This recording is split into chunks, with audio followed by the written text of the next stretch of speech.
Today on the Cooligans, in the first segment, we're talking about our NWSL time. That's right. We went to our first game. Stop yelling at us. We did it. And we're going to keep going to more. So we had a great time over at Sky Blue. We talk about some of the more MLS policies that we're not huge fans of. Also, we talk about Alexis's feet. Yeah.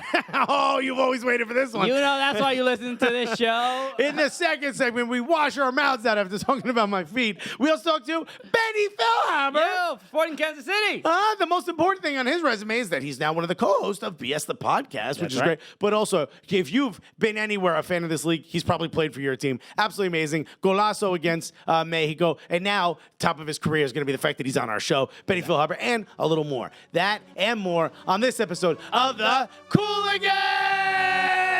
Hi, I'm John Strong. I'm the large bald man who stands next to Stu Holden when you watch soccer on Fox Sports. You are listening to the Cooligans. Yeah, baby!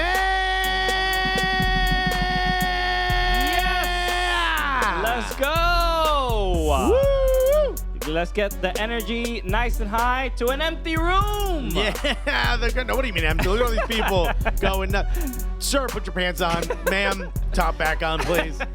What are we doing? Hello, everybody. Welcome to the show. Welcome to the Cooligans. Yeah. The Cooligans podcast. That's all right. Yes. That's what it's called. I'm telling Alexis, sometimes he forgets. Oh, what are we doing again? Yeah, baby. I mean, it's been, wow, what a week. What a week. We've got a lot going on. A lot of. How have you been? I've been well. I like the shirt you're wearing. What is this? This is a funky shirt. It's a funky Polaroid. It says Polaroid on it. This was a birthday present from my girlfriend's sister. Oh, very nice. She got me like three of them. One says like Kodak, one says Polaroid. Just an omen of things that will become obsolete. Yeah, you know? just all failed businesses. That's cool. Love that Enron hat you're wearing. This will never go bad. Yeah, you kidding me? Good investment, baby. Welcome to the show. Like we said, my name is Christian Polanco. I'm Alexis Guerreros. All right, we are your favorite stand-up comedians that host the funniest soccer podcast that you have ever listened to. That's right, Sprat. You know who we are? Because it's not just that. Yes, we are Sprat. That's right. We happen to be that as well. And that is just code for us being also the gulliest podcast That is correct. you've ever heard. Exactly. So you every day, week after week, we're getting more people being like, "What's this Gully stuff? What's going on? I don't know." And then they listen to us for 10 minutes. They're like, oh, I get it. Oh, I get it. All right. Oh, it's in me. I need to go to a doctor. Speaking of doctors, nearly ruined my foot.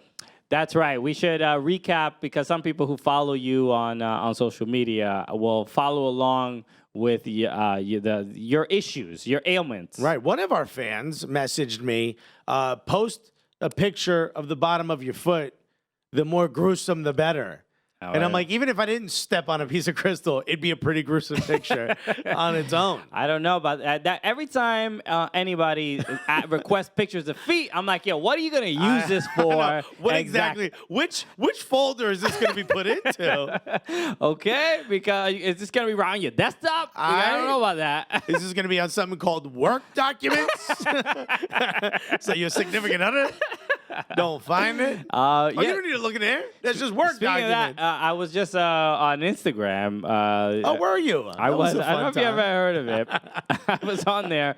You sound like you were invited on And I was, Instagram. watching stories, and Indy Cowie's stories came up, right? That's right. And I'm watching. She's doing like a Q&A, and fans are asking her questions. And I don't know why she chose to respond to this one, but Indy Cowie's like a family-friendly freestyler, right? She's great. She's a great good for person. all that kids, adults, everybody. All the sponsors that will work with her do not want to work with us. No, They say- they've almost explicitly said, please don't go on their show.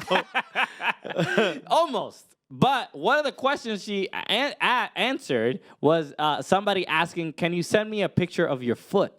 And when you ask a woman to send you a picture of their foot, there's nothing innocent happening. You're not masking what's about to happen No. if you do get it. We know exactly the type of person you are. Is that all they said? Was just like, oh, we had a question in the front row. Guy goes, send me a picture of your foot. Like, is that really? That was it. That was in the. That was like the it's like Q&A, an AMA in Instagram. Yeah, and that was. I'm like, yo. The nerve, You could go past it. the nerve of this person to speak to sweet angel Indy that way. Right. How dare you? But I guess look, some of the people. What did she say?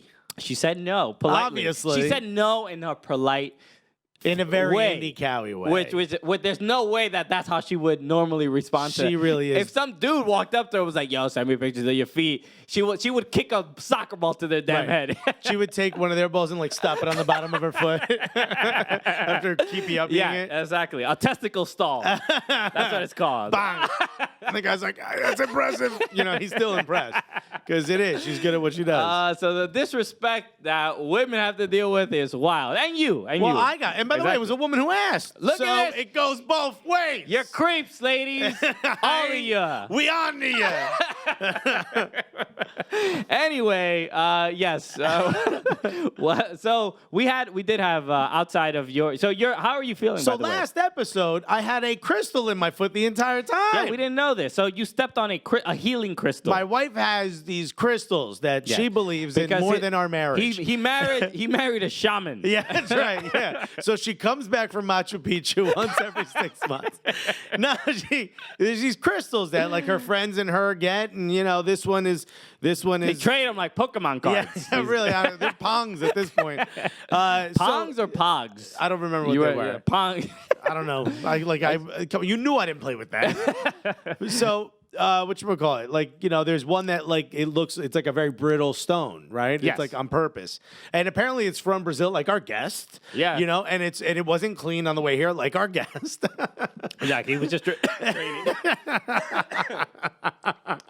Damn near got a spit take. Yeah, yes. I waited for you to take the sip to say. So it's like it hasn't been sealed. Apparently these stones get sealed. Okay. This one was not. Okay. So then it shattered, I think. I think she might have dropped it or a piece broke off of it, which tends to happen on this type of stone. It's a black something. I forget what it is. Well, let's not get race involved. It's just like I don't know what kind of crystal it was. Sorry, it's a Brazilian American stone. No, it's a black termite or something like that. I don't know the name of it, right? Okay. So people are impressed. I took the photo. People are like, oh, that's very expensive. I don't need to know about this. It's in my foot. So I must have stepped on a piece of it in my heel. And I thought I stepped on like a piece of plastic or a hard crumb or something. Mm-hmm. So I brushed the bottom of my foot, didn't feel anything, walked around. I was fine.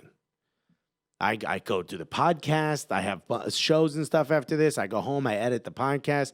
My wife's not having a great day. And I thought, here's what'll cheer her up. I'll show her the bottom of my foot. I said, cheers, everybody. All the kids. Right? Just like that lady on Instagram. Yeah, hit at parties. Everybody loves it. Hey, you kids want to cheer up a little bit? Take a look at this ugly thing. So I go, hey, babe, is there something on the bottom of my foot? It felt like I had like a paper cut at certain points of the day. Showed it to her. She goes, oh, my God, there's a piece of crystal in your foot. So she takes it out. As she took it out, because it's supposed to shatter. I'm curious. Are you able to see the bottom of your own foot? Yes. You can? Okay. But I didn't see anything. How flexible you were exactly. I'm flexible enough to see the bottom of my own foot, but I couldn't because of it was like kind of dug under the skin a little bit. Okay. So it was almost like a splinter. Right? Like I couldn't really see it from the angle I was looking at it. I'm not so flexible that I could just flip my foot around, you know what I mean, in multiple directions. I got one. It's look behind me, you know? So she goes, oh, there's a piece of crystal. Takes it out with tweezers. And she's like, oh, it shattered a little bit, like splintered off a little bit. Yeah. And now there's other pieces in your foot. She tried to get it. At this point now, I have a undershirt wrapped in my mouth, screaming. I'm trying to bite down on this thing. And she's like, it can't be that painful. I'm like, you have no idea the pain I'm in right now. So she goes, yeah, I can't do this anymore. You need to go to like the urgent care center. You know those little corner city MDs they have in the city? They're like these like mini storefront hospital kind of thingies. I went into that. Doctor from Latvia. No emotion in this woman. Okay. None whatsoever. So, Kristaps Porzingis' mom. I said to her, I go, oh, like Kristaps Porzingis. She looked at me. She goes, he plays basketball. I go, yeah. And she goes, I am doctor. I'm like, okay. All right, off to a good start. I show her the bottom of my foot. She goes, yes, I can see it. Okay. She has like 6 different pliers. She tries to go through all of them. None of them are small enough to get these small shards out of my foot. When you went to mechanic or a doctor? What is this? First of all, she has me like bend my foot so she could like, she's like on the floor. I'm like, there's not a bed we can use here, like where I could hold my foot up, something? No, it's like a chair. This is the worst. I don't know why I walked into this place. She goes and gets 2 needles and starts like she's tossing a salad out of my foot. She's just like jamming these 2 needles in there. I'm like, I'm screaming in pain. I'm like, this can't be You didn't go through training in Latvia for this. Did you work on horses before this? I am screaming. One of the nurses got so dizzy, she almost collapsed. As I left, she was like, I'm leaving. I can't do this anymore. I made a woman quit her job with the bottom of my foot, bleeding everywhere, by the way. Did she quit her job or just left for the day? No, she quit. She quit. She quit on the spot. Your foot was all she could handle. My foot changed the course of a woman's life forever, right? She legitimately was like, I'm going back to school for something else. She was like, I said, I'm done. I'm leaving. I'm not coming back. She legitimately quit. So the woman's like, well, you're in a lot of pain. And I said, yeah, that's why I'm like crying and screaming and going nuts. I felt like I was getting tortured. She goes, well, why don't I numb it? I'm like, you didn't think of this before? Nice. She goes and gets lidocaine. Not enough. Latvians don't believe in numbing. Like pain. You want to feel everything. Yeah, no. How do you know you're alive unless you feel pain? So she goes and gets the lidocaine, doesn't put it on the hole because then she can't clean it out. She puts it around it, clearly not working. I'm still in pain. She then injects me in the bottom of the foot. In the bottom, you don't inject people in the bottom of the foot. Super painful. I've got bruises all over the bottom of my feet. She injects me with lidocaine. Not enough. I say, that's it. I'm out of here. And she goes, well, it's a foreign body. You need to get it out. And I almost been like, you're a foreign body. You need to get out. I almost done that. Right? I just didn't know what to say. Just put your MAGA hat on all of a sudden. I was in so much pain. And she goes, well, you have to go stop by the front desk for the copay. I was like, yeah, all right. Yeah, I'm definitely going to give you a copay. How much is the copay to be tortured? Not paying it. Somebody tried to stop me on the way. They're like, sir, you can't leave. I dare you to try to stop me. I got in an Uber, went to the closest podiatrist, took one look at the bottom of my foot. He quit. No, I'm joking. He goes, what did they do to you? And I'm like, I don't know. And he was like, somebody chopped you up a little bit under here. He goes, did they inject you at the bottom of the foot? You're not supposed to inject the bottom of the feet. I'm like, thank you. He's like, that's like stepping on a tack. I'm like, that's what I said. So he was like, yeah, I can have this done for you in 5 minutes. He goes, but you really don't need to remove it. People walk around with stuff in their body all the time. He's like, like bullets. What kind of mafia podiatrist did I walk into where your first reference is bullets? He knew. He took one look at you and he's like, he probably got a couple bullets inside him, a couple shells. This dude took a shot or two and kept it moving. So, he freezes. He used a magic spray that you use on players. Okay. Frees the side of my foot, jams me with a needle, didn't feel a thing, injects me with a ton of lidocaine, comes back in 5 minutes, ketchup stain on his white jacket. What was he doing? Eating a sandwich, french fries. He comes back, starts scraping that whole area of skin out. I have a hole in the bottom of my foot. Like I got a divot. In the bottom of my foot. Like Yankee Stadium. Okay. Yeah, exactly. The grounds crew came in. And now I've been walking around on these healing kind of pad kind of thing where you don't really feel like you're stepping on your foot, but it feels like I'm walking. It's pretty painful. I bled out 2 of my shoes. I went home. I went and got my hair cut.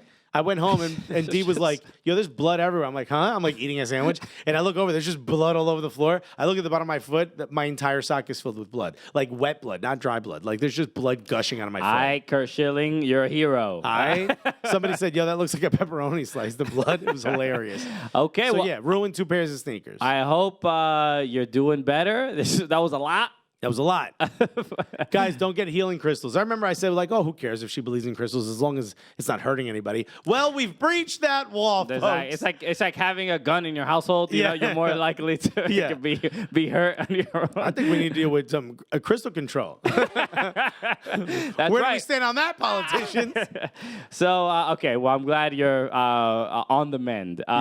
Okay, so let's start the show how we always do. We show love to the people who show love to us. So thank you for leaving iTunes reviews and helping us get to that elusive 600th We're at review. 553. 553. So we could use a little bit more. That'd be nice. I can't wait to get to 600 because then what starts, right? We beg for 700, baby. It's a very important time in the Cooligans history, begging for that 700.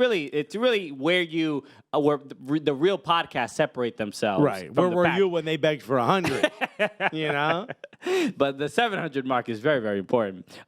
So we have a review. This is from our homie Luke Sturgio. Yeah, I saw this. This is great. So Luke, he is a photographer. Mm-hmm. Great dude. We met him at MLS All Star. That's right. And he covers. I know he takes a lot of the New England Revolution. The Revolution games. So he's I think the only photographer on hand for those because there's not a lot of media requests for New England Revolution games. That media, the press box was pretty empty. But Me, you, and Sam Stay School. There's a couple people there, but anyway, so. Luke says, is this gully enough? And 5 stars. So thank you, Luke. He goes, so I already wrote a review a while ago, and now I'm writing another one because it was mediocre at best, and I didn't realize my gulliness at the time. So on a scale of 1 to Alexis ranting, how gully does this review rank? But in all seriousness, you guys are the absolute best. You have supported me throughout my career so much, as I've done for you both as well. You make my travels to Photograph Revolution games and other games across New England very enjoyable. Although the podcast does not have enough New England soccer. He says, so 1, fix that, my guy. And he goes, 2, look, and this is a bold move. He goes, have me on the show so I can talk about how underrated New England soccer is. Is that too gully? I don't know for sure. But shouts to you guys for making me more self-aware of my gulliness. Hashtag self-aware gully squad. Self-aware gully squad. Shouts to you. We got gully adjacent. We got gully adjacent. And now we got some self-aware gully. This is nice. I feel like our the gulliness is sort of getting around. Right, and just tentacles. Tentacles, right? And it's making people realize how gully they are, like in therapy. You know what I mean? They're like, oh, you know what? I am. My brain blocked out that gully. I didn't know. I forgot it happened. It must have been that childhood trauma. Yeah, my gulliness was repressed. We got to not repress it anymore, guys. That's why that's very, very important. So Luke, thank you for that, man. We appreciate you, and keep up the great work. He does great photos. I just want to read a quick one from Beans and Cheese. Okay. Or Beans and Cheese. I don't know how to pronounce it. It's the title is just a thumbs up emoji. 5 stars. Shouts to you. And they put the only podcast I can tolerate. Well, all right. Shouts to us.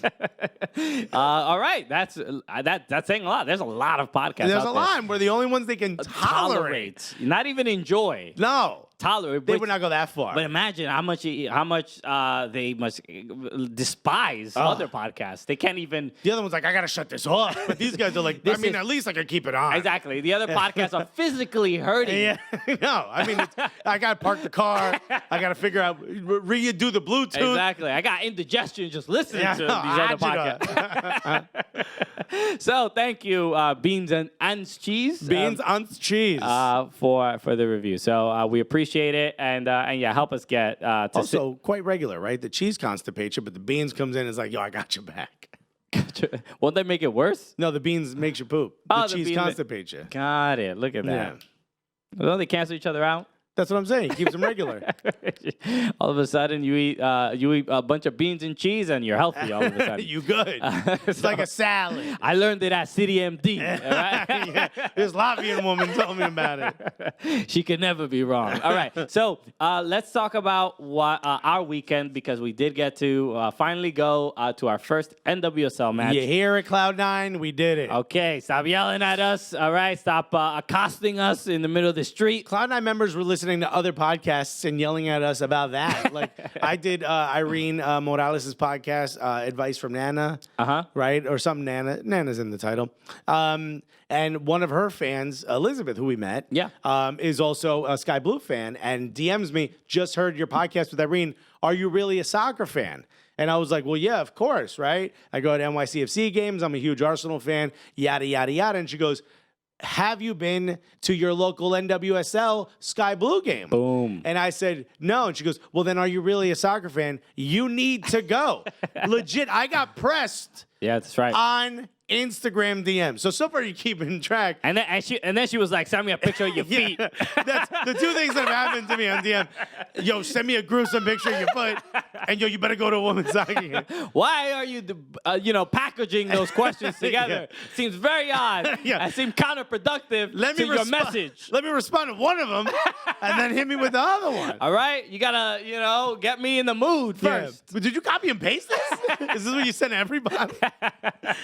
So, yes, but we did get to go. So Sky Blue FC took on against Rain FC. And 9,400 fans. They broke their record. So it was beautiful to see so many, Sky Blue fans and Rain fans. There was a lot of people out there. So many of our friends were there. We didn't even get to see them. That's right. Gabby Kirshner was there. Christine Cupo. There were so many. Yeah. So it was cool. There was, not only was, there was that feeling of like, it felt important. It felt like if you have anything to do with soccer in the New York area, you had to have been there. Yeah, well, it's the place to be.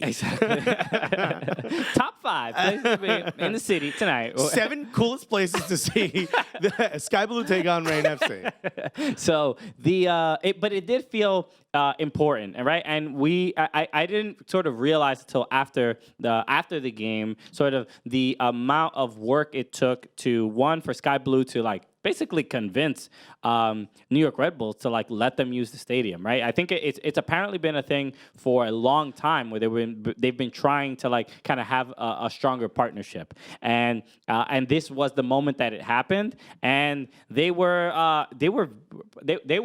not only happy but proud because you see this is why Sky Blue fans and NWSL fans in general have to be like, they have to press you, right? Because it's like it's year to year, right? They don't know if the league is going to be around the following year and things like that. I mean, the league is more stable, but yeah, they went through some real troubles as a club last year. Exactly. So they have to, and not just as a club, but like the league itself. I mean, it's not certain that the league is going to be back all the time. It's only 6 years old, right? I think this is their 6th year or this is their 7th year. Hasn't been very long. There hasn't been this consistency. So it does take that grassroots, like, like hopping in your DMs, being like, yo, you gonna be there or what?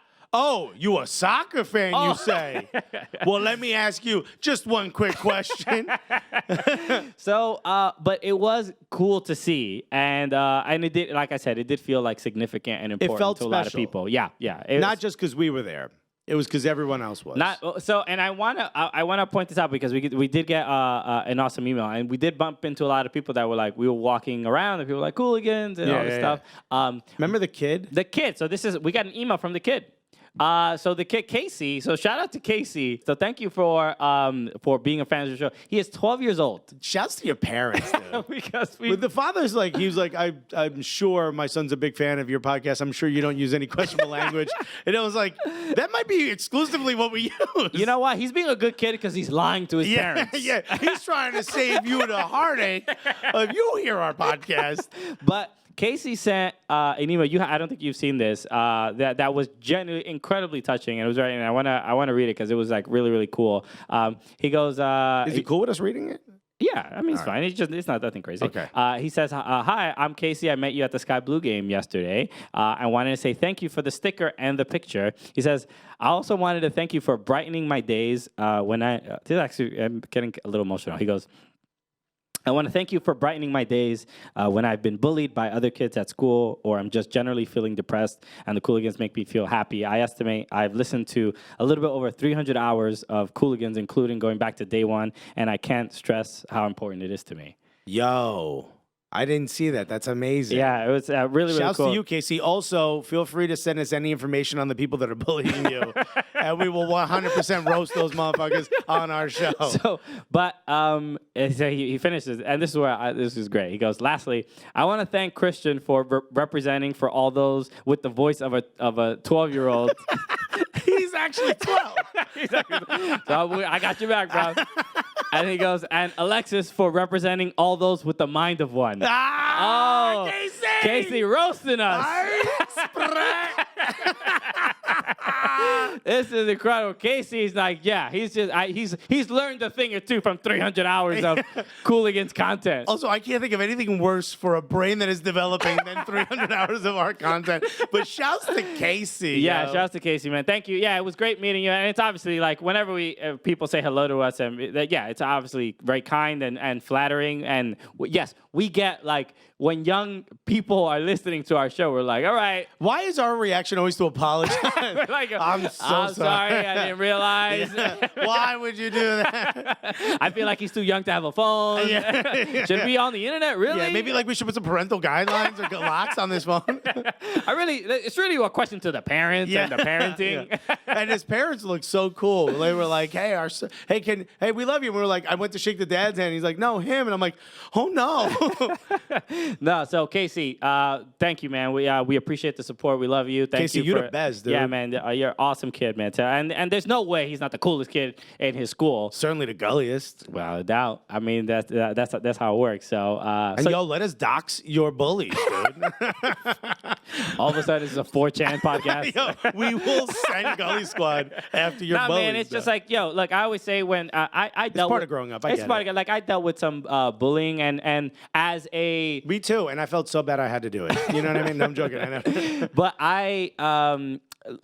this I think it's kind of why I developed a sense of humor. You sort of it's a defense mechanism. But the best thing about school is that you'll be in a new school in a new soon, right? Where you'll get new friends and everybody getting bullying and getting bullied is like this weird part of figuring out as long as it doesn't go too far, yeah. Obviously, a couple joking here and there. It's just but some people go too far. They don't know where the boundaries are. Right. But it is good to see sort of how you react to you being the butt of a joke.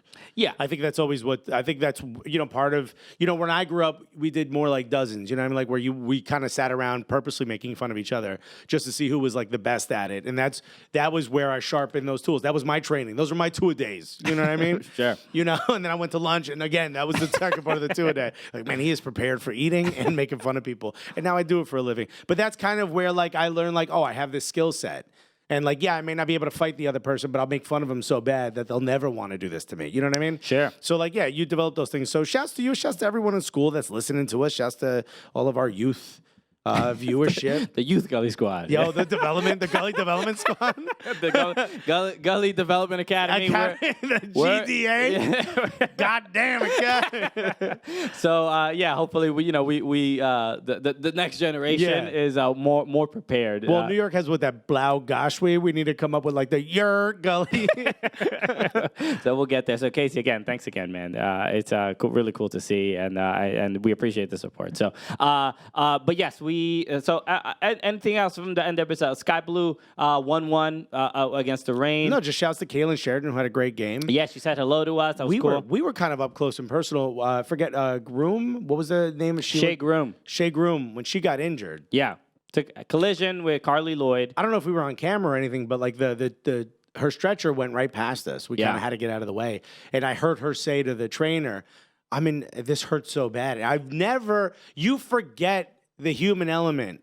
There's something about when an injury happens, you just don't really see the player react. Yeah, because you don't hear them. You don't hear them. So to you, it happens almost in a vacuum. To see a player in so much pain, I wanted to be like, what are we doing? Just help her here. Stop the game. You know what I mean? It was shocking, and thank God she's doing better. She's doing better, yeah. I made sure to go to her Instagram to see if there were any updates. She got pizza. Can't be bad. She did get pizza. Although, did you read her update? Her body did not react to any of the pain medication. Oh, I didn't see she's that. just been in pain this whole time. So she fractured a rib and dislocated a rib. And it was a tough collision with Carly. Carly Lloyd's, she's a muscular, she's a solid lady. Yeah. Right? And Shea Groom is significantly smaller. But someone initially I thought it was a little bit of a dirty play, but I think they were both going up for a ball, and I think Carly Lloyd got pushed into her and maybe caught her in just a bad spot on her ribs or whatever. So it's unfortunate, and it's part of the game. It's unfortunate. It's just. But shouts to Shea Groom, but she's apparently gonna be okay according to. Maybe she could come on the show. Take some time. Yeah, just from her hospital bed. You don't tell the doctor to come back in 20 minutes. When she's obviously out of the hospital, part of her recovery. Well, it was that obvious because I think the listeners heard you say that and they weren't sure you were obviously It was obvious to me when I said it. to wait for her recovery. No, now. Let's get it right now. Oh, we have someone today? Okay, never mind. Why are you short of breath, Shay? Yo, answer the question when we ask it. Anyway. But it was a great time, and 1-1. And shouts to Risas, which had the blue empanadas. Yep. Which the money went to Fighting Hard, which is a foundation for kids with diseases. So look at that. Kids with diseases. That's it.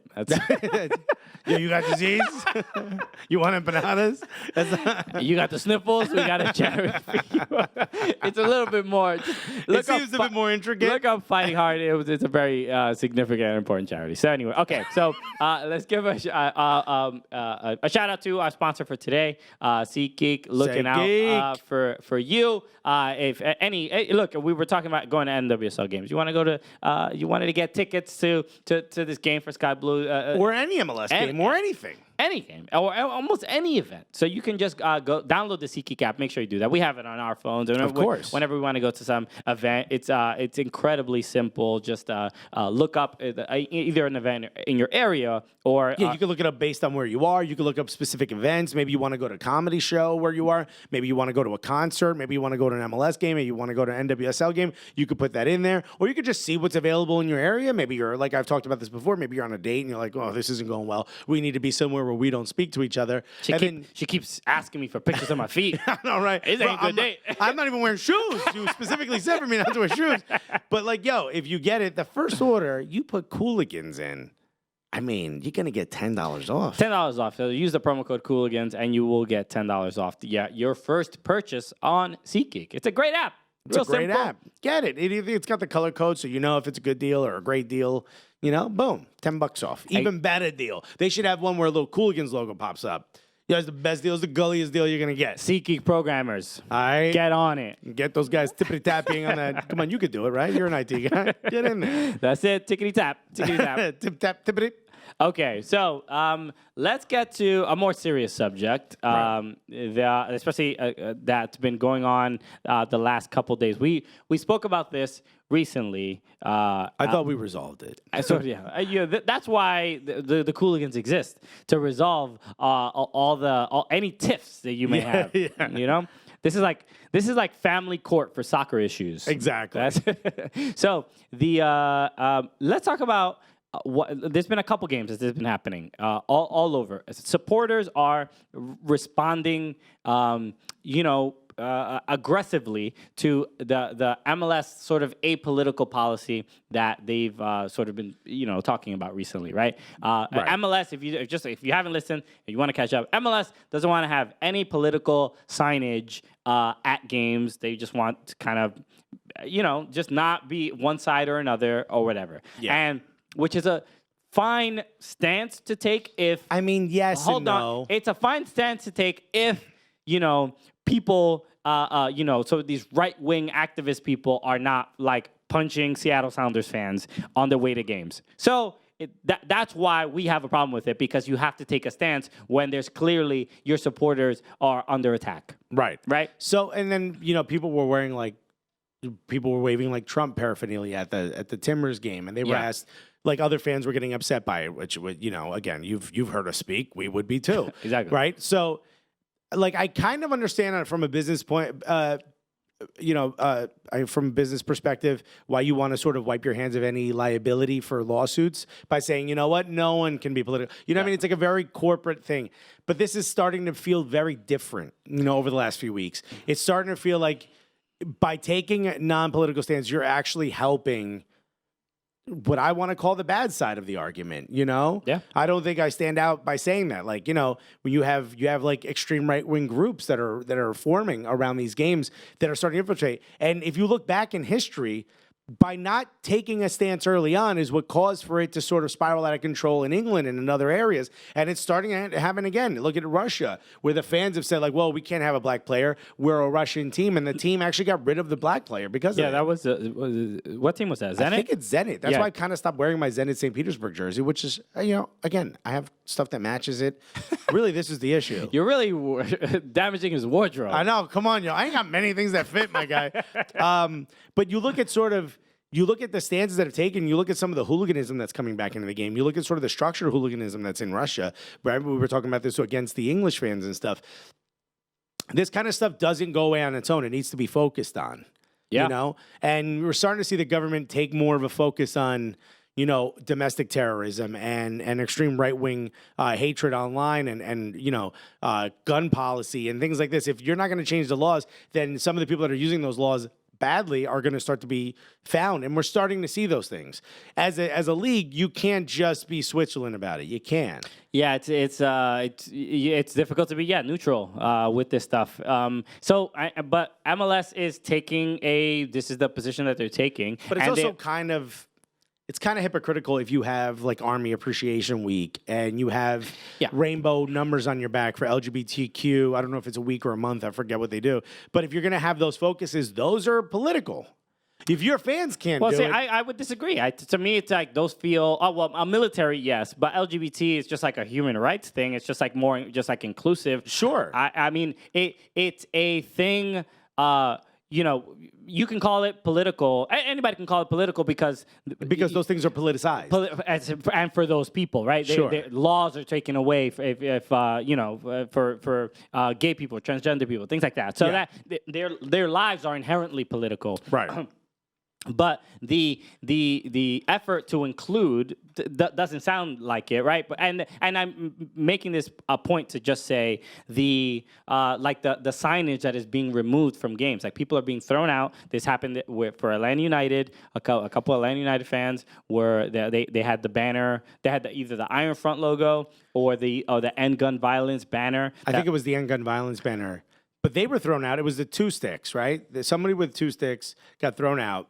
And then people who filmed that dude getting thrown out or woman getting thrown out were banned for a year for filming police procedure, I guess. I don't know the details, but but this is how MLS is choosing to handle this, where like there has to be some.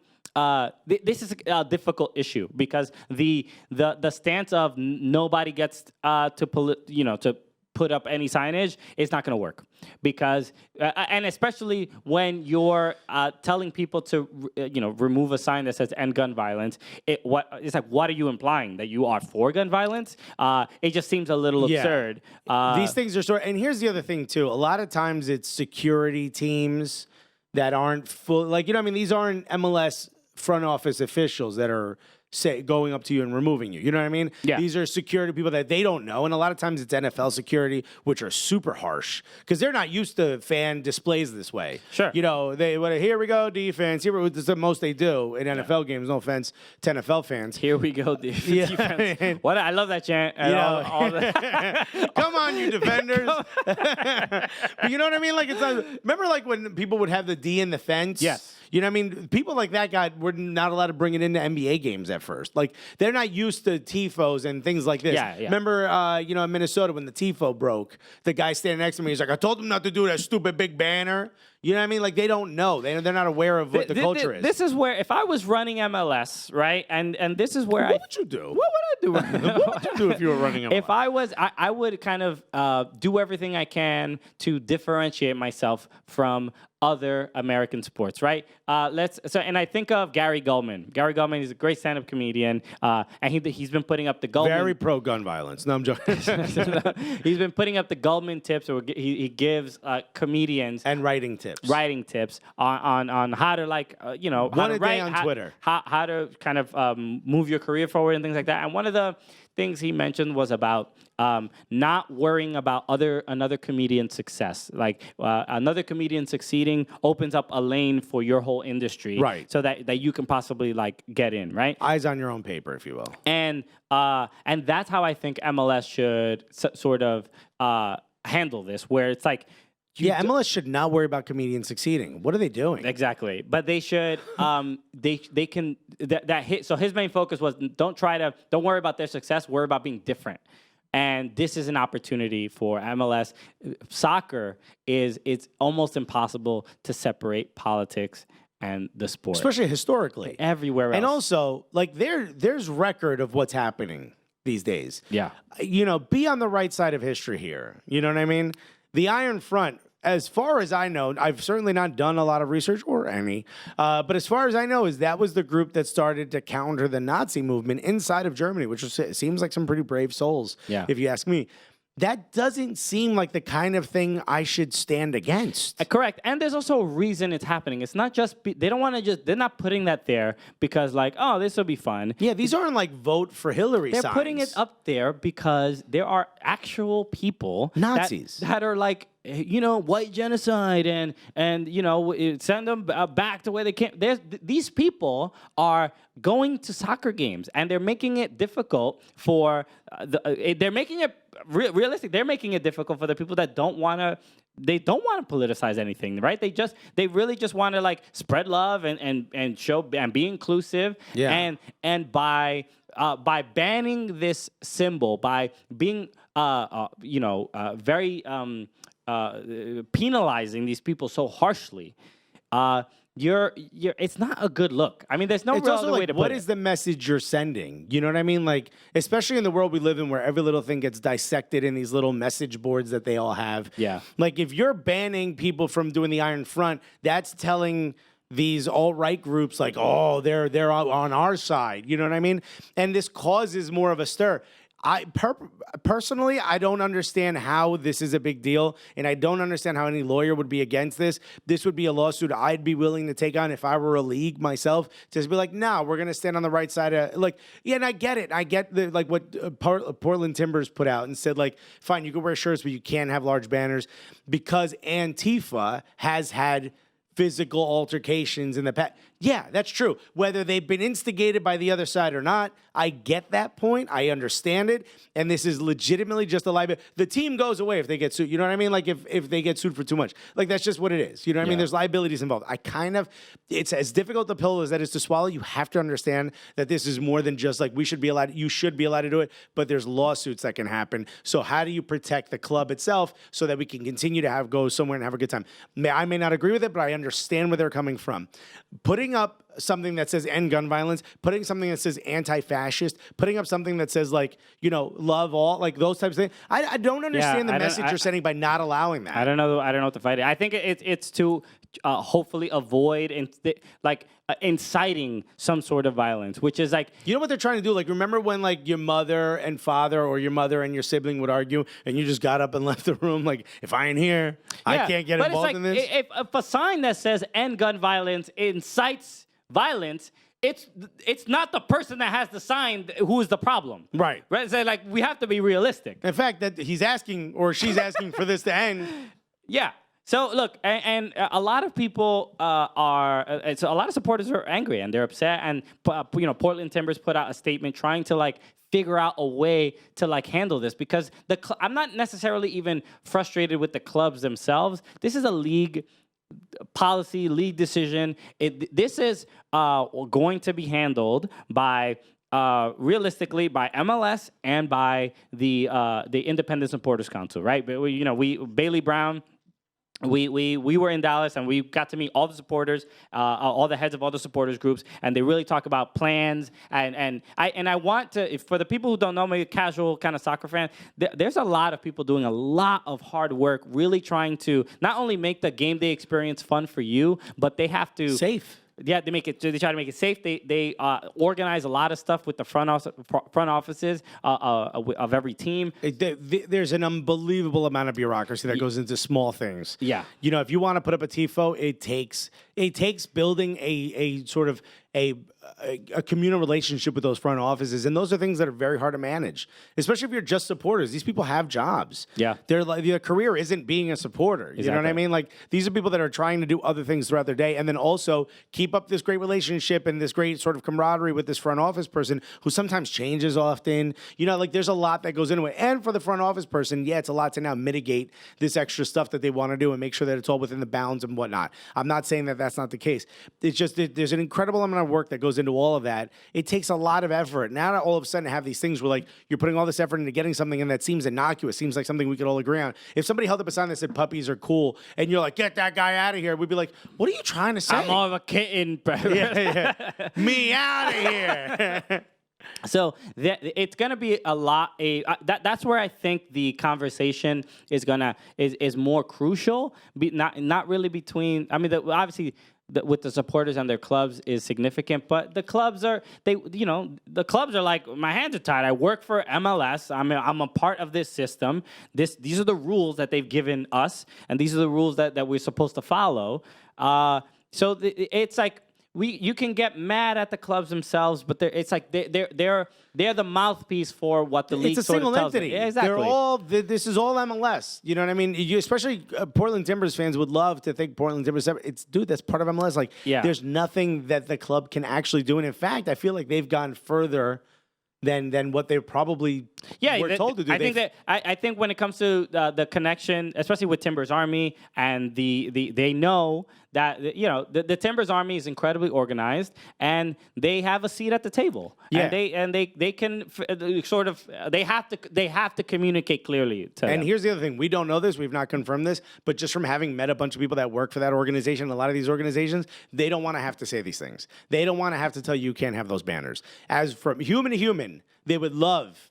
Everyone we've ever met that works for the front office or for any team or for the league is a relatively warm and open person, and they want inclusiveness, and they want everyone. As long as you're for everyone, they want you to be able to go to the games. They would love for all these banners to go up. Yeah. But there's an overarching, Yeah, I think the only way, and it's unfortunate, but the only way to kind of make your voice heard is probably in Liverpool when they walked out in like the 60th minute or things like that. Like ticket prices didn't go up. Yeah, we sort of already seen a lot of MLS supporters like not spending money at concessions and things like that. So something has to happen. This neutral stance is not getting anybody anywhere. No. So MLS, and it's just going to continue to look bad. It's going to compound and compound if you just keep kicking out people that are holding up signs for things that are positive. I just don't get it. And gun violence does not seem like something that I would get kicked out of a thing. Maybe like if you're like in the background of Good Morning America, they'd be like, "Oh, that's not family friendly." You know what I mean? Yeah. Maybe. I can't imagine that either. It's just I look, if I was running maybe at a gun show. All right.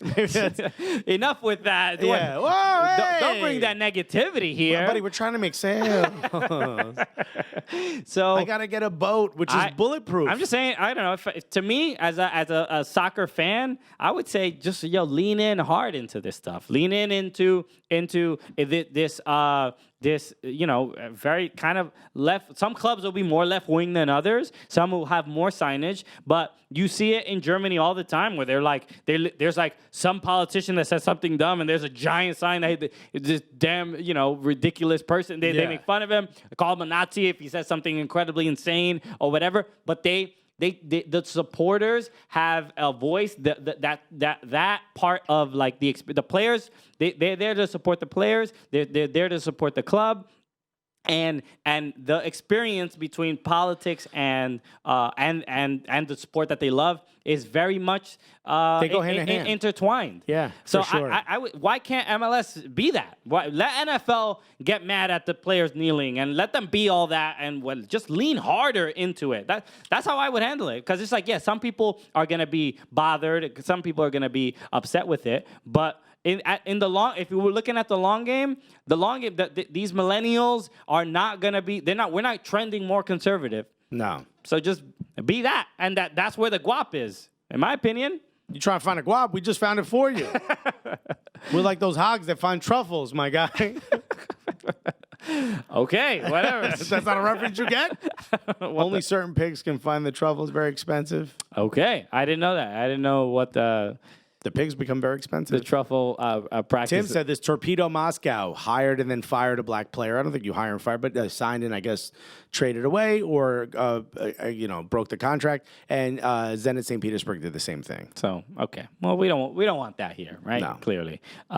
Leave it in Russia. Okay, so a couple of things, and then we'll talk about a couple of the games, the Major League Soccer games that we checked out. This is a nice, in better news, in more fun American soccer news. I just saw this was on Twitter. Forward Madison are going to be. They had posted for their next game. They invited a star, a celebrity, to get people again more hyped up and excited about the game. I mean, the stars all come out for Forward Madison. Because So his name is Leslie David Baker is going to be attending the game. But you may better know him as Stanley from The Office. Stanley from The Office, which is amazing. Oh my God! And I love the if you don't follow Forward Madison on Twitter, please do so because they have a very fun take on not only just their team and soccer and their kits and everything, but they're very much selling themselves as like we're the fun team out here in Wisconsin. So come check it out. But yes, he's good. It's just such it's such a strange. You don't really see this from. Does he live in the area? I have no idea. I hope so. Maybe they're flying him out. Who knows? Maybe he's gonna ride in on a flamingo. So that'd be really cool. But it's just a cool thing to see. I don't know. There's just like not really dope. It's just like okay, cool. This is how you connect with supporters. You're gonna have one of the funniest characters on the most watched show on all of Netflix. Oh really? Is that what it is? Okay. Yeah. It's the #1 show on and Netflix. It's leaving. It's leaving. Yeah, because it's going to. It's going to Forward Madison. They're gonna. It's the only way you can watch it. Okay, you got to subscribe to Forward Madison. No, but it's going to. NBC is starting their own thing, or Hulu's starting their Disney Plus, is that theirs? No, that's ABC. That's ABC. Yeah. So it's leaving Netflix. I think in a couple months. So yeah. But I can't. Can you watch a series over again? Like The Office is like 7-8 seasons. I can't like watch it. Not the whole thing. No, but there's a couple episodes that I love that I'll pick up. Shows like this, I can't watch it on Netflix, but I can like if it's on TV, I'll watch it again. But I can't like pull out the DVD collection of Seinfeld and start watching a random Seinfeld episode. Well, no, like IT Crowd, I could watch the whole thing over. But it's also like they do 6 episodes a season. Exactly. That's reasonable. It's one regular season in America, 4 or 5 years of there. So that's gonna be great. Seeing Stanley at the Forward Madison game. So I can't wait to check that out. Did you? Speaking of, by the way, Christian Polanco. Did you see this Talk Sport thing? Yes, I did. I mean. Okay. Do you have any thoughts? Can you tell? I mean, yeah. Can you tell? You're bringing up the story when you tell people what the story is. So TalkSport is I guess it's a radio, and it's like a radio program in Europe, which they've had like some incidences of. I'm not sure if it was racism or something. I forgot. I remember Hugh Wizzy got a show on there, and he made it a big point to be like, I want to change the culture. I don't know what it is. Okay. So we don't get it here, but it seems like just a bunch of British people talking about sports. So it's probably not the most positive place. But this is what TalkSport Drive, which I don't know who the announcers are, but this is what they said. They actually tweeted this out. Like, yeah, they quoted it themselves. They're kind of proud of themselves. They're very proud. They're like, look what we did here. This feels like a very Brexit-y radio show. When commentators pronounce names expertly. Correctly. That's I'm going to read their quote. When commentators pronounce names expertly correctly, it does my head in. It might be right, but nobody says that. Just say it how it's meant to be said in this country. Yeah.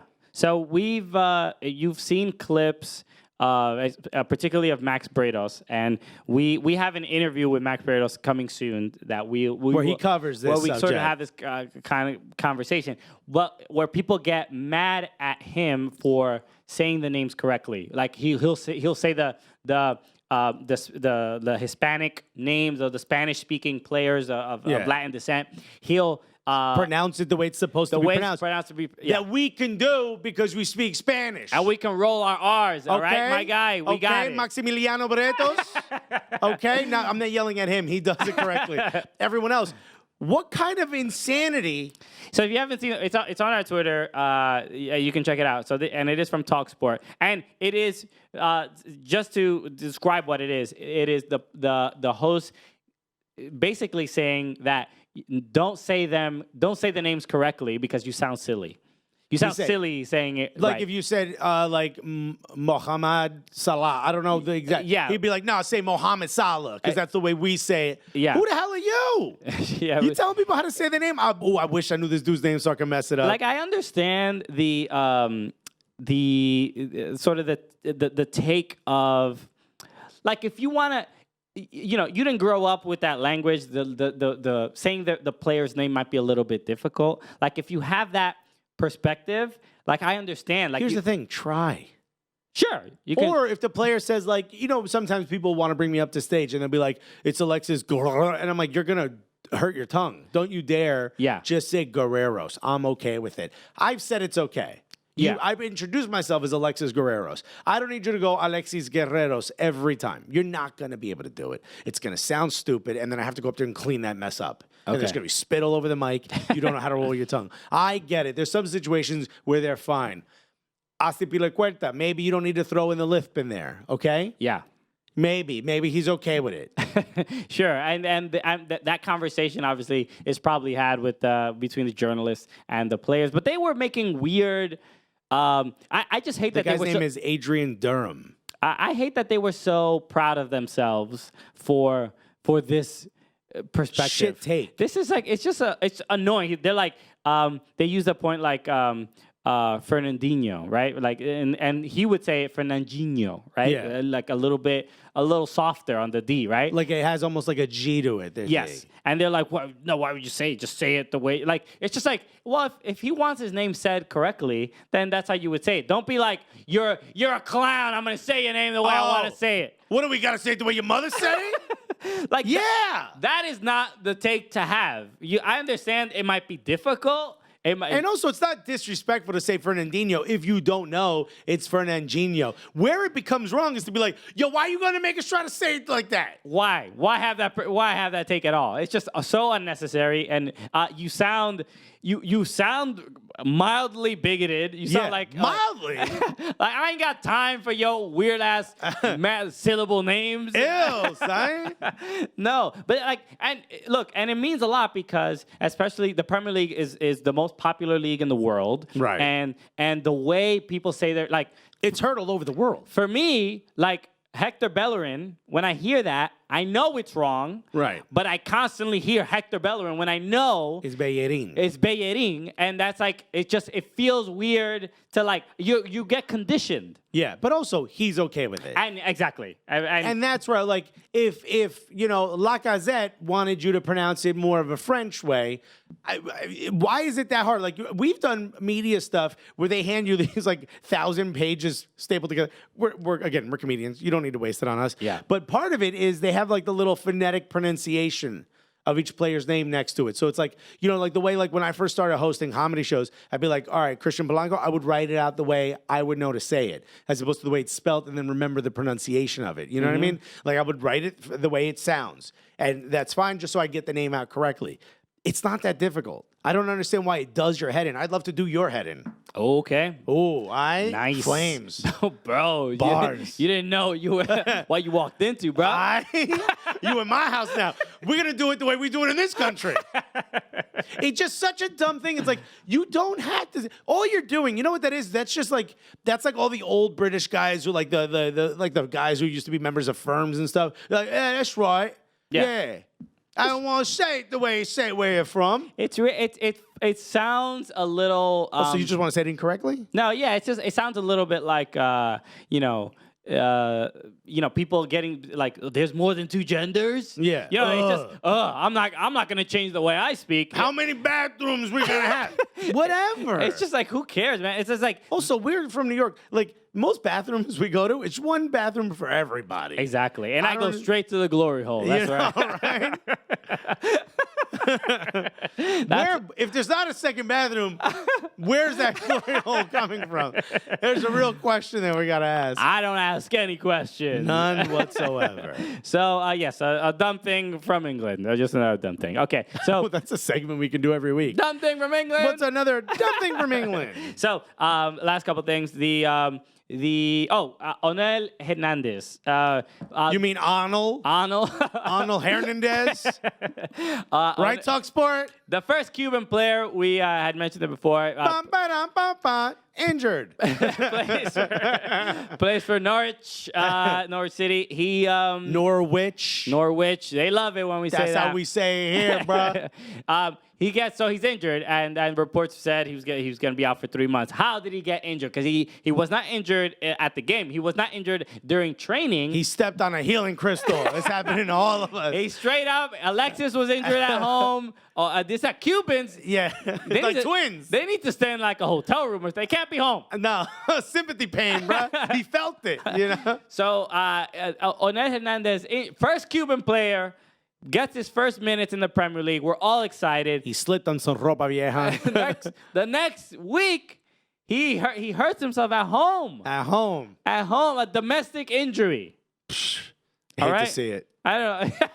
I don't know if it was his Cuban wife smacking him across the head. Pero qué coño. Muchacho, coño, ¿qué está haciendo? ¿Quién te dijo? Because so injury at home and her injures his, I believe, MCL. Gonna be out for 2 months. Well, it wasn't listed. It was officially listed as a fuacata. He was. That was the Or un cocotazo. Imagine Talk Sport talking about those injuries. Fuacata. I saw him play a few years ago. What is how they can describe out 6 to 8 weeks before a fuacata? This is a bit confusing. Yeah. Cocotazo. Never heard of this, but it seems serious. Yeah. So the injury, just really comical. Even how you're a hero in Cuba. Hero. Changing the game forever. Exactly. But also shouts to him for being the first injured Cuban player in the Premier League. All right, we're breaking records, baby. Okay, look at that. Impressive. Setting standards. So yeah, I was looking to see him in the next game because Norwich won the game, got a hat trick from Timu Pukki. Yeah, Pookie. Okay, I know him. I know. Yo, that's Pukki from 137. From right? around the way? Oh, I know him. I tell him I said what's up. It's a hat trick. That could have been one of those goals. That hat trick could have been for Onel Hernandez. It could have been a brace and Onel Hernandez be the first goal scorer. All right, but now we're gonna have to wait a few more weeks for that. We got 6 to 8 weeks. Okay. Just waiting for the first Cuban goal in Premier League history. We're waiting to see it, so it'll be great. All right, so let's talk about a couple of the matches that happened last week. Let's talk about the Campeones Cup first. That happened last Wednesday after we recorded, right? Right. The Atlanta United wins 3-2 against Club America. First time. It's only been 2 years that the Campeones Cup has existed. But it's already But that's it. It's the most tied. significant. It's tied 1-1. That's okay? it, baby. MLS gets a victory. Atlanta United wins this game 3-2 in one of the better soccer games I've seen this year. Yeah. Incredibly entertaining game. We had penalties, just a lot of controversy. But more than anything, they both wanted to win this game. Yo, what's his name? Piojo was on the sideline. Yeah. Going nuts. He got a yellow card. I've never seen a coach get a yellow card. Wait, they usually get reds or what? Just red. Yeah, you get thrown out of the game. No one's like, buddy. Tata for Mexico has already gotten 2 yellow cards in during the Gold Cup. Remember, he missed the game. He got suspended 1 game because he got 2 yellow cards in the Gold Cup. Really? Yeah. All right, I guess I wasn't paying attention. Well, yeah. You know what? Alexis doesn't actually watch soccer. He's just not really interested. He's not a big fan of the he's sport. just more concerned about what Cuban people are doing around the world. Yeah. I mean, if he was the first lacrosse professional player, this would be a lacrosse podcast. So, but it was really, really cool to see that more than the how entertaining the game was, but that both teams, and this is how.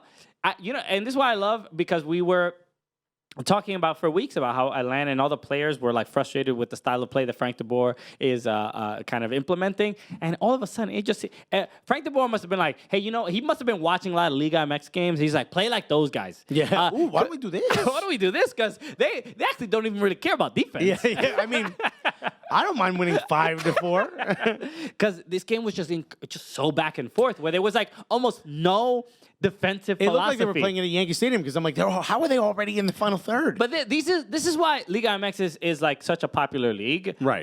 The players, the quality is there, but realistic defending is not It's not a strong point. It's not the strong point. But there's some good defenders there. Oh, incredible Quality defenders. is there, but There just doesn't seem to be many of them on each of the teams. they don't prioritize that. No. And there's no way that like the league, the heads of the league are like, this is the brand of soccer that we want to put out into the world. They saw England in the 90s and they're like, we don't want to do this. No, that's the highest, with no interest whatsoever. But What if we did the exact opposite? but it's great to see, right? Like this is it's nice. I watched Necaxa versus Santos. Mm-hmm. I mean, there was Madness. a lot of shots, not a lot of scoring, but it was so back and forth. I'm like, this is exciting. Yeah, that's the sort of thing where I think Mexican like players, like growing up in Mexico, like the philosophies that are taught are clearly a bit more. They're not as like technical as Brazil. No, but Brazil's more midfielder. Yeah, but they're clearly not as defensively minded as like American kids growing up, right? Yeah. You know what I mean? It's just like have some swag and out-swag the other team. Yeah. Also, like, take a couple shots from wherever the hell you want. Some of these people were just, I'm like, there were players open. Yeah, but it was great to see Atlanta United be able to keep up in that mentality and not be stuck in like, let's have our mentality and play the way we play. It's like, let's play our game. They're like, no. Let's play their game and do it at them, right? Yeah. And shouts to a Mexican team finally folding at the end. It's always us. Yeah. It's always an American team that somehow dies at the last second. Now, they fell apart. Exactly. Sprat. Awesome. I mean, really, there's a bunch of great moments, but we have to talk about Jeff Lorenovic's goal in the 59th minute. Golazo. That was... Say it the way we say it in this country. Because that was a straight-out Mexican golazo, man. Wow. I did not know. It's just like I always say, I'm like, I didn't know Jeff Lorenovic had that feature. Yeah, I know, man.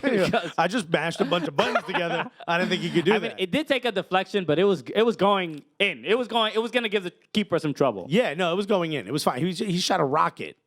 Beautiful. It was amazing. And they held on, and there was a second yellow that Club America player got, but they just played confidently and impressive, and especially going into that game against Portland. Yeah. And where they rematch of the MLS Cup from last year. And they played incredibly well there as well. So it's like Atlanta, the team that we thought was falling apart, they had this a very tough start.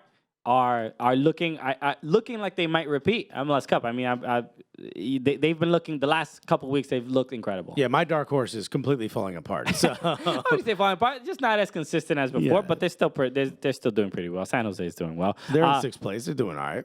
So a great game. And congrats, Atlanta United winning more stuff. So let's talk about a couple games. Just go down the line real quick. FC Cincinnati against NYCFC. FC Cincinnati scores first, and they're like, all right, you guys take it from here. let's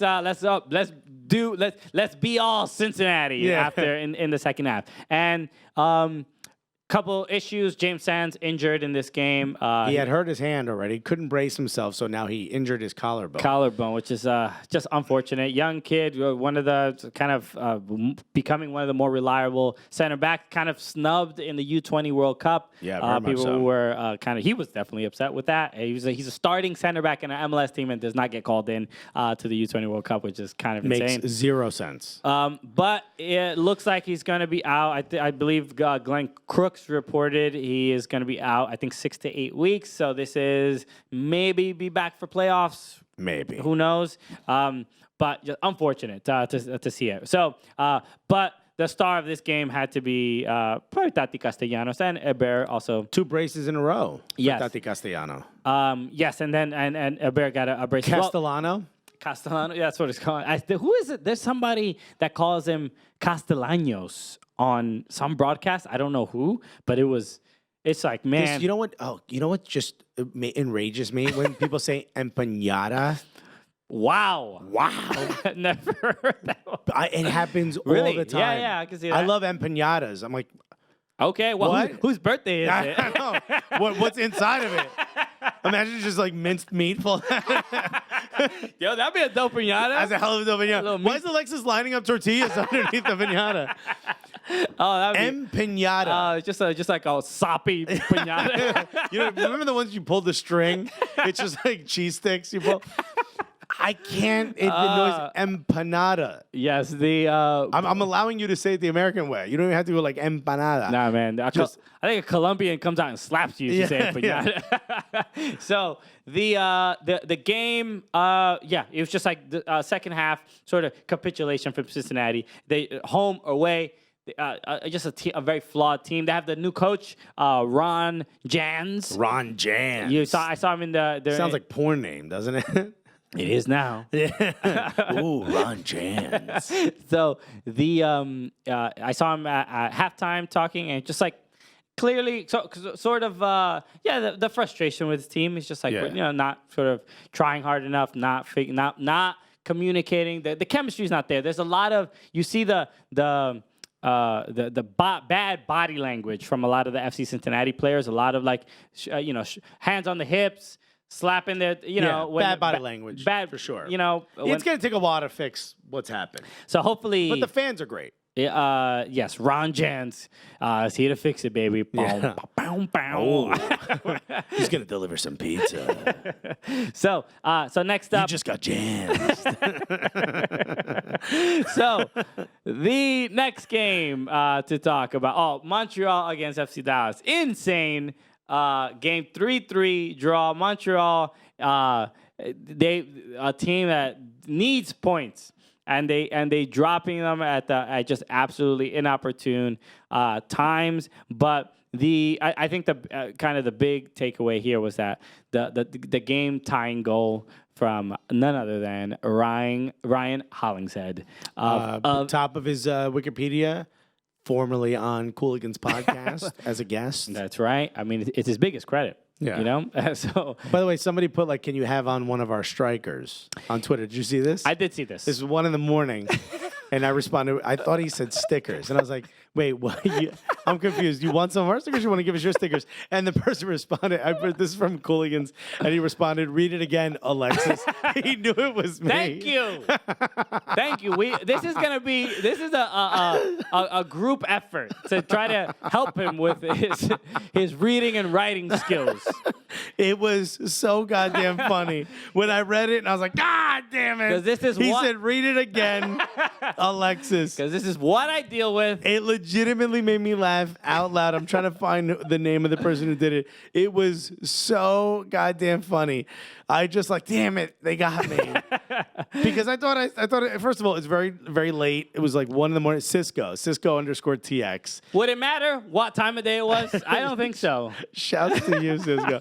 That was super funny. You just put "read it again" *Alexis period LOL. It was perfect. Shouts to you, Cisco. But yeah, no. Montreal up 3 goals. You're fine, right? There's no excuse. There's no coming back from that. There's no coming back. But one of the teams has Paxton Pommical on it. And yeah, it is what it is, man. The FC Dallas look, you like seeing that never quit, that never die attitude, and FC Dallas are definitely. It's just, I feel like compared from last year to this year, new coach and everyone thought it was going to be a shit show because it's a lot of kids, new coach, it's a youth coach coming up. Yeah, I mean, I didn't think it was going to be a shit show. Not a shit show, but there was going to be some learning. And I'll quote Alexis. You said everyone thought it was going to be a shit show. End quote. Which is like, wow, that's a big. I mean, that's like a big hyperbole is used in comedy sometimes. You guys, I'm like, what is this? Is this a wild exaggeration? I mean, like literally, people. We were in Dallas. Everyone loved Lucci Gonzalez. Of course, there they did. By the way, when Hollingshead scores and they show the sideline of all the coaches jumping up and down, and Lucci pops into the picture. Yeah. I'm going to start calling him Gucci Gonzalez, all right? This dude's got the tight button-up shirt, all buttoned up all the way. He looks like one of the kids, he looks like one of the just recently retired players just kind of hanging out. Okay. In great shape, nice jawline on the guy, great haircut, nice fashion. You love to see it. I feel like you just called him Gucci Longzalez. Is that what? Yeah, I just replaced the G and the L. Yes. Gonzalez. Did you do that on purpose? No, Lonzalez. Instead of Gonzalez. Okay, I just trying to understand. Because Gucci Gonzalez is pretty good, but you said Gucci Longzalez. Yeah, I swapped the G and the L. Got it. You know what? At Because least he's Gucci. At least we've confirmed you're talented. You know. I can't read, but I can swap letters sometimes. But no, man, I feel bad. We haven't talked about too much about Montreal this season, just because their season's been sort of been up and down. Yeah. But it's just things. You know what? This is not the reason you want to be on the show, right? No, this isn't the. But they are in 7th place. Like they're still in a playoff position. Yeah, but but who's pretty close to them? Orlando. I guess. I mean, Orlando. Everybody relax. They're not too worried about Orlando. You'll be all right. Well, look, Orlando did just win against. No, they draw against Minnesota, I believe. The last game, I don't remember. Anyway, Well, they have just 1 win and 1 draw in their last 8. If you're Montreal, so they're having a bit of a rough time right now. okay, yeah. But they play an attractive game. They're scoring goals, but defensively, the issues are still there. So okay, so let's move on to Sporting Kansas City against the San Jose Earthquakes, and it's great because our next guest plays for Sporting Kansas City. That's so right, he does. That's lovely. So, Sporting Kansas City wins this game 2-1, and this is good for them. They needed a victory so badly, and they win this game. And the goal, and we'll talk to him about it. But this goal from Benny Feilhaber is just Beast. I mean, he still got it. All right, whoever doubted him, the doubters are wrong. Yeah. You know, everyone who thought it was going to be a shit show, they were all wrong. Yeah. Well, and everyone did. So we speak to a lot of people. It's a lot of polling we do. No, the first goal from Chris Wondolowski. Mark Chris Wondolowski. Maybe that's probably the good move there. I feel like if you stay on him, it hurts his chances of scoring. Even though he's the goal scoring leader in our league, that's the kind of person you might want to mark. But yes, and the goal from Feilhaber just incredible, and then the game-winning goal from Graham Smith. But the more than any detail in the game, I'm just like happy Sporting Kansas City were able to, especially come win the game after being down. Like it's easy when your team is in a slump to just be like, all right, well, another L, or we're not going to get 3 points here. But with the level of, and we'll talk about it, but like the injuries and all the other stuff they've been going through, good to see them. We'll save it for when we talk to them. Exactly. So, next up we have two more games left. LA Galaxy against Seattle Sounders, and when it comes to hilarious soccer teams, LA Galaxy are really they're up there when it comes to the mistakes that they make. You also just have no idea who's showing up game to game if you're an LA Galaxy fan. Sure. Well, you know what? Before we even talk about the game, we haven't talked about Zlatan's comments recently about Major League Soccer, about how he thinks the playoff system is shit. The playoff system is shit, and like the quality. He's just preparing for not making the playoffs if they somehow. It's a strange. I don't know what psychology exactly he has. I just think he's one of these people that thinks like, oh well, I mean, I'm Zlatan, I can say whatever I want. And, I bet you a lot of people agree with him. I bet you a lot of players agree with him. A lot of people do agree with him. And I'm not saying that he is wrong. I just don't understand are you mad at your employer? Are you mad at, the way soccer is in America? This is what was also a little odd, and some people were kind of, and this is sort of normal speak in across world soccer. But when Christian Pavón signs and he plays his first couple games, they asked Zlatan what he thought. He was like, "Oh, this player, great quality. He's not going to be in MLS very long. You should, fans should enjoy him while they have him because he's too good for this league." And not technically wrong. But in bad taste. Only it's lacking tact. I'm not saying that he has to respect MLS, but I think he can be an ambassador and be more supportive. There's another way to spin that. Yeah, there's a way to make it seem more. Not even he can be more of an ambassador for the growth of American soccer and be like, hey, look, it isn't where it needs to be, but these are the things they can do to fix it. Or here's the kind of players we're now starting to get. Because the playoff system is realistically the last thing on anybody's mind for the growth of the sport. But you make a list.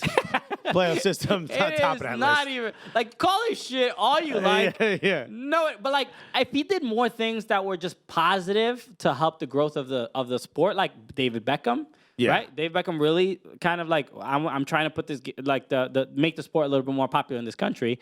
And by Zlatan's just existence in this league does help, but he could be a little bit like, nicer about it when it comes to trying to find a way to make the sport more popular. Yeah. That's all. I don't like this approach. That's all I'm saying. Bro, you want to be in Hollywood, be a little bit respectful of what's around you. Exactly. Is that what you do in Hollywood? You know what I mean. Yeah. It sounded right. Listen, I asked everybody. Look, we work and in that's what they said. entertainment. Everyone's kind to us all the time. Yeah. Oh my God. You know how easy it is to get stuff done in entertainment? So great. So, but this game ends 2-2. Another team that's kind of in this weird place, Seattle And Sounders. by the way, LA Galaxy, got a red card in like the 6th minute? 6th minute, Daniel Steres chasing down, I think it was Jordan Morris, if I'm not mistaken. But you understand the denial of an obvious goal-scoring opportunity. Dog so. And Daniel Steres is no stranger to this. Is like red cards and own goals are like, I think LA Galaxy They got bonuses. They get I think they train in this particular thing. They're like, come on, buddy, you got to score on your own goal. You got to keep your goalkeeper on his toes.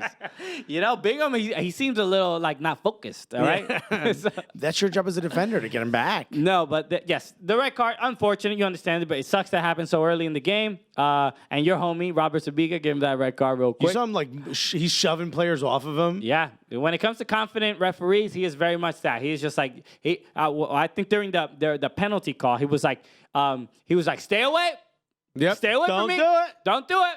You don't want any of this. You want that smoke? Yeah. All right, Sabiga got that smoke for you, dog.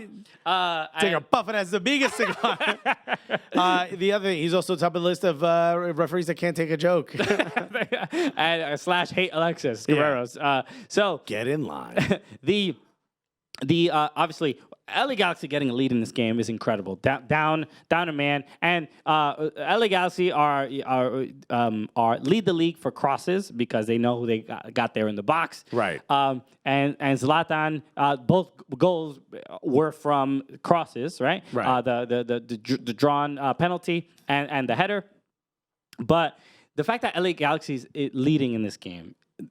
They don't even deserve to even lead for a second in this game. But the fact that down they to do, 10 men. it's just straight up. Without Zlatan, this game is a rout. They're not winning this game by any a close margin. But this own goal, and you have to. Who do we blame? Who was it? Romney or I believe it was Romney or no, it was who was the own goal by? No, this was, Skelvik, Jorgen. That's Skelvik. right. So Bingham botches this, right? He runs out. It's a long ball. Jordan Morris is chasing it. David Bingham goes out for it. It hits Bingham, bounces off of Skelvik. Bounces off his face. Bounces off his face. Immediately. Yeah. There was nothing he could do. He was just running and okay, this guy's got it. Bang, he gets hit in the head. Looks forward, sees the ball rolling towards goal. Tries so hard. Looks like a tuna in the net. Tries so hard to catch it. Not his fault. Not his fault. But it's just, buddy, Bingham.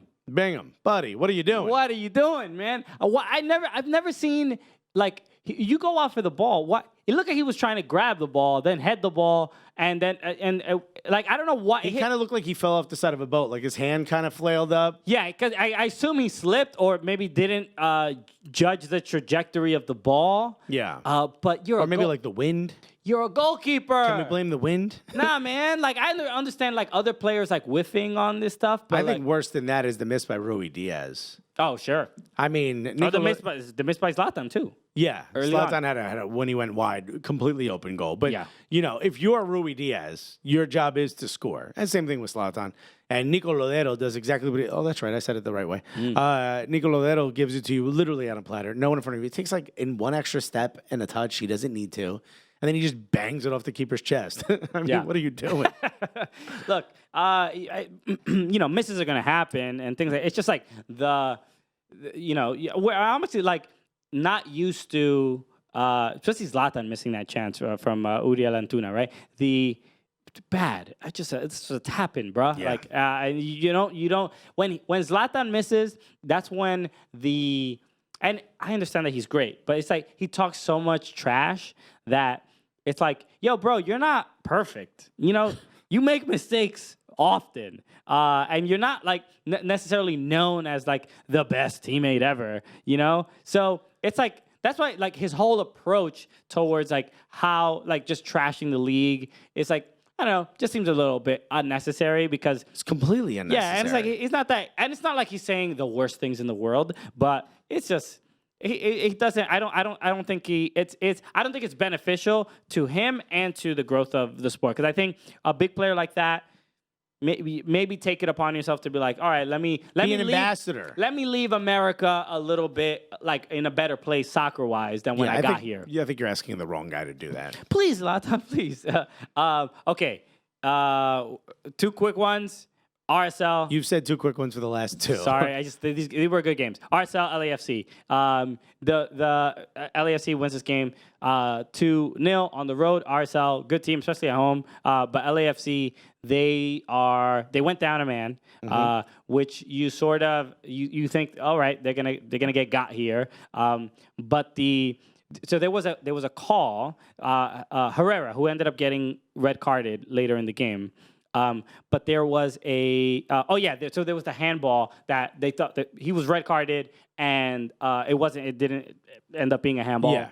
And he stayed in the game. But then the Walker Zimmerman gets his second yellow. The first yellow that he got was an incredibly soft foul, like basically nothing. Right. Crazy that he got a yellow. And then but the second yellow, you understand. I mean, it was more of his arm because he moved his leg out of the way in the second one. But yeah, I mean, they were both kind of soft yellows. To me, both of them together equates to 1 yellow. Yeah, you feel terrible for him. You know who I feel worse for? Who was the defender that got the red card against Carlos Vela? Herrera. Yeah. I don't know if you watched this. They showed the slow-mo of the two of them kind of colliding. Mm-hmm. Carlos Vela comes down elbow first directly into Herrera's crotch. Ooh. You know what? Red card is the least of his problems right now. I don't know how he walked away. Oh, I didn't. If you watch it, it is gut-wrenching. Like the kind of pain in your gut that slides up as it goes on. It is so painful. He literally goes like elbow and then rubs like his whole body. If I did that to someone, they'd be sterile. You know what I mean? I mean, they pay you a lot of money, I think. Yeah. Send me a picture of your elbow. So, but the fact that this game, the red card from RSL really had a good opportunity here, but LAFC, even down a man, they don't slow down. That's how good they are. They just don't seem like they're actually down a guy. They're like, no, we have a plan for this. Yeah, it's so that was impressive. And again, it just kind of reinforces that belief that like LAFC is going to either make it to the MLS Cup final, maybe win it, or kind of run through the playoffs. Because RSL, we saw them play against NYCFC just a couple weeks ago. NYCFC struggled. They put teams to work out there in the higher altitude, whatever. But LAFC handled that well, and it was because I'm loving this rivalry because of the games. It was the opening game, LAFC's opening game, and I believe this year was against RSL, and then in the playoffs, RSL knocked them out of the playoffs. Right. So there's that's clearly on everybody's on the LFC. Seems like one of those teams that they like to beat.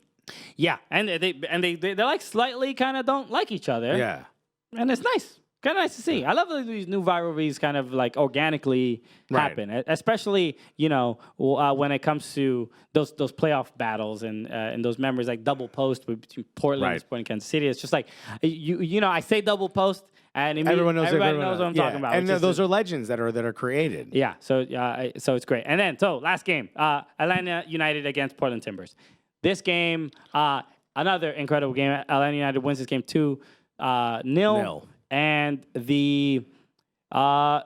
there were a couple. So the main thing I wanted to talk about in this game was the who was it that fouled? There was a card given on Peter Martinez. Peter Martinez got fouled in the box by Bill Tulioma. It created a bit of a storm on social media as well.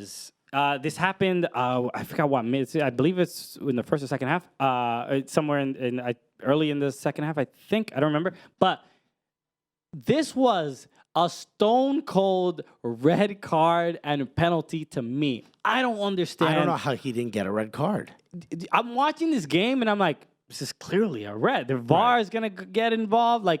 Maybe the VAR's like, oh no, baby, I got you. And apparently not. This was I mean, this couldn't have been any more wrong. This was really, really bad. He did not touch the ball. And he went through the player. Beatty gets called. Like, I know there was all this talk about the 92.9 said that, you know, they called someone on extra time an idiot because they said Mike Conti. Shout out to you, Mike Conti. Mike Conti. Flaming extra time. Said, whatchamacallit, said that, you know, he cries wolf. Yes. Beatty cries wolf. I don't see him as that, I mean, he is a little bit of the kind of player that will embellish when he gets touched. But I don't see him as the guy who's like constantly falling over and trying to get people cards drawn.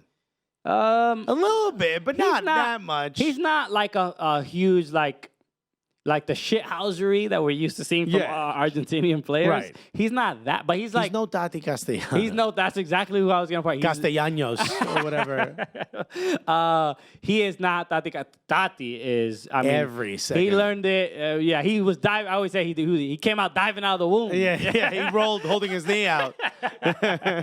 Like give my mother a red, dog. She's out of the game. She just had the baby. So that was absurd. Yeah. And who was the referee in this game? Because they pointed out that he was the referee because the referee that was scheduled for the game was stuck in traffic. So they took, I think, the fourth official and made him the center referee. So it was just like, at first I'm like, oh, that's probably nothing. I'm sure it won't affect the game totally in any way, shape, or form. But this was and not to say that the game was totally like poorly refereed. There were a lot of fouls, and then maybe some people are just a bit more, you know, have an aptitude for holding up a sign with numbers on it. So that was but look, Atlanta, they win, you know, the Campeones Cup, and it's pretty much the same lineup. It's like, yeah, a lot of these they played 90 minutes a couple days prior, and they looked sharp. And we didn't talk about Darlington Nagbe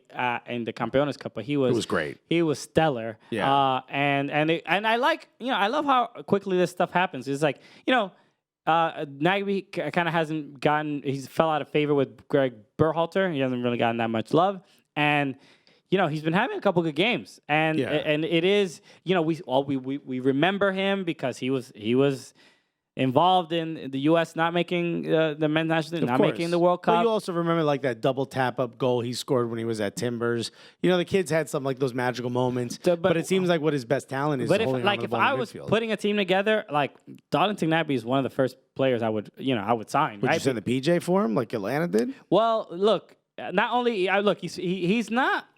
He's not even that flashy for a private jet. You know what I mean? The dude is just like, he does the work. He has a simple game, and you can't get the ball from him. No.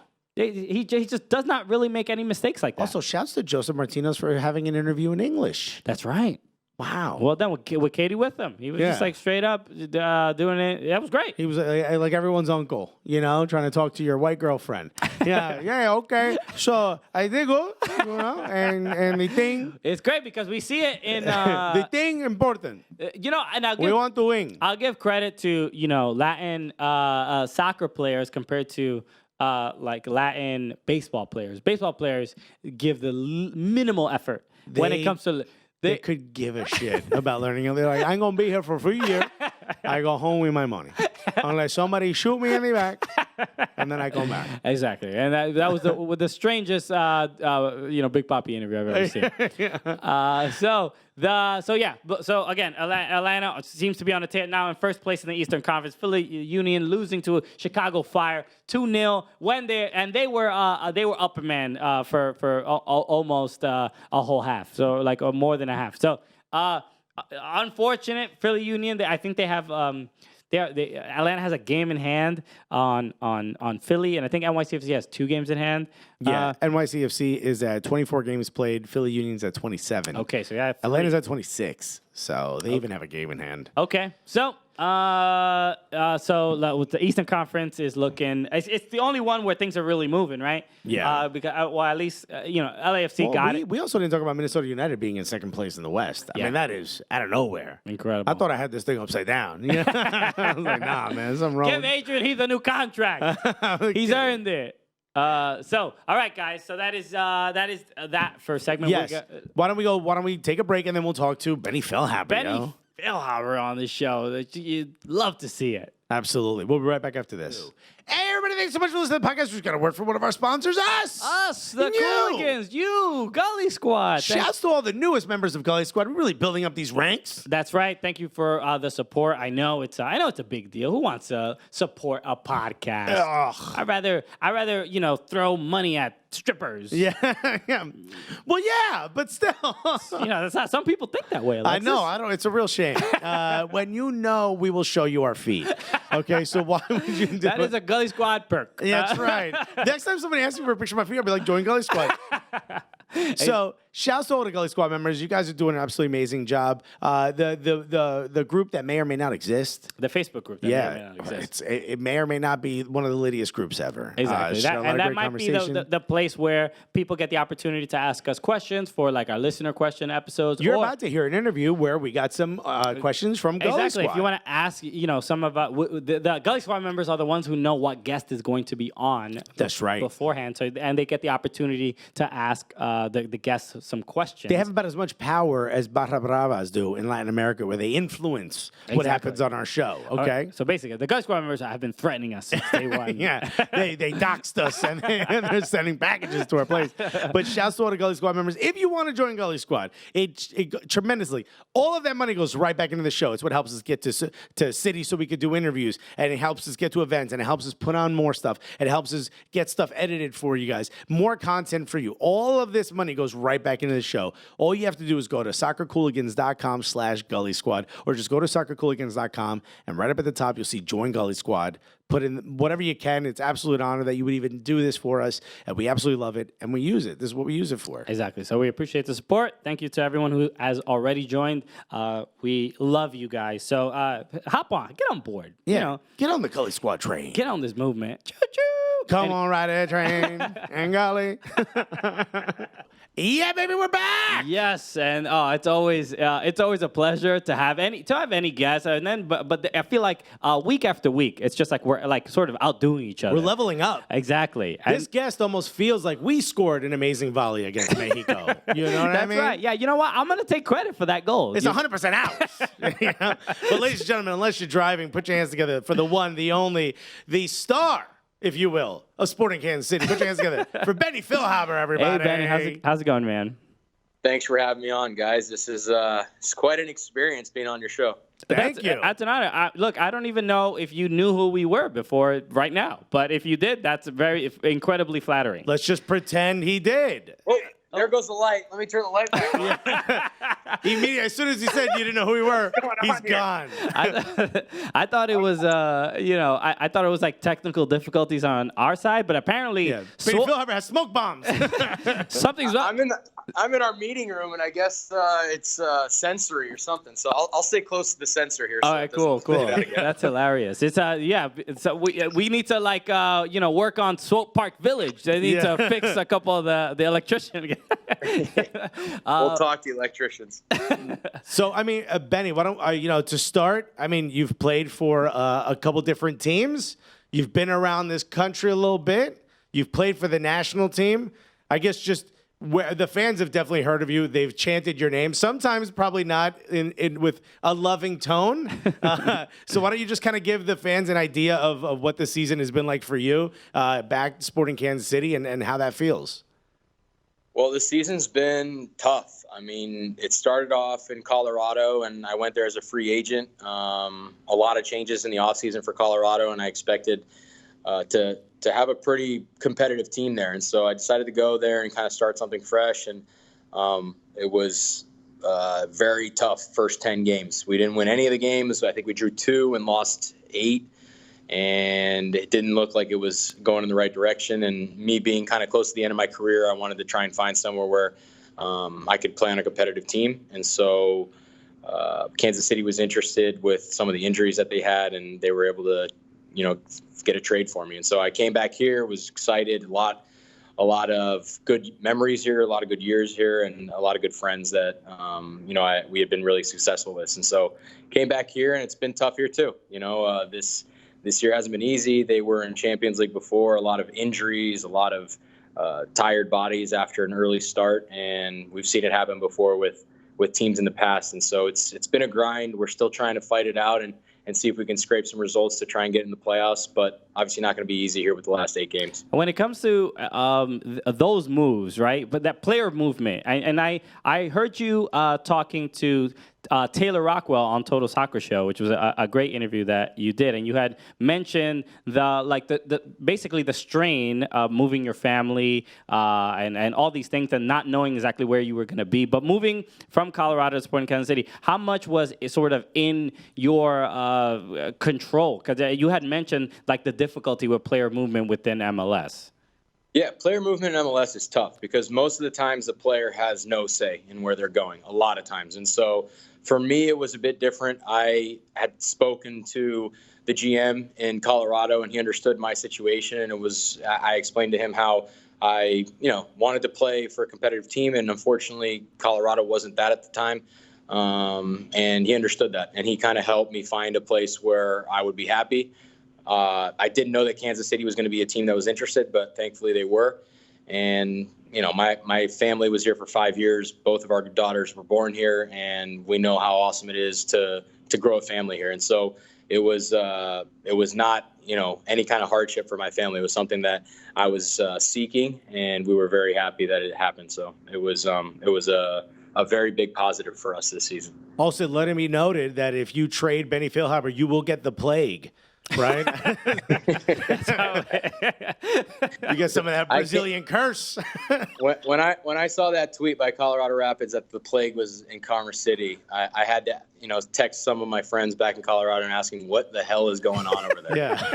How did you guys find a time portal to 1452? How is that possible?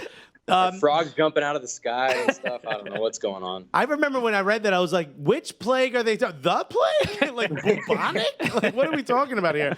But so you've played in a bunch of different places. You've always been someone that I've sort of recognized as somewhat of a creative midfielder, right?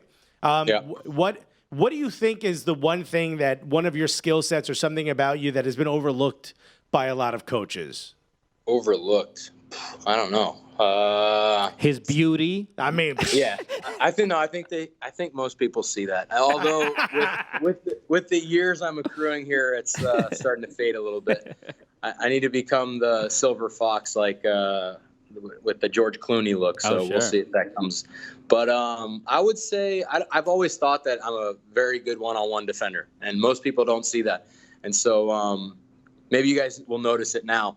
Whenever there's one guy, setting up to try and dribble me, I try and take a lot of pride in not allowing that to happen. So I've told Ike before, and we've had arguments on BS the podcast as well, of me converting to center back, and I think I could be a good center back in this league, but most people don't believe me. Yeah, we'll see if I ever get a chance. Just give Matt Beasler a noogie and be like, hey, I'll show you how it's done, buddy.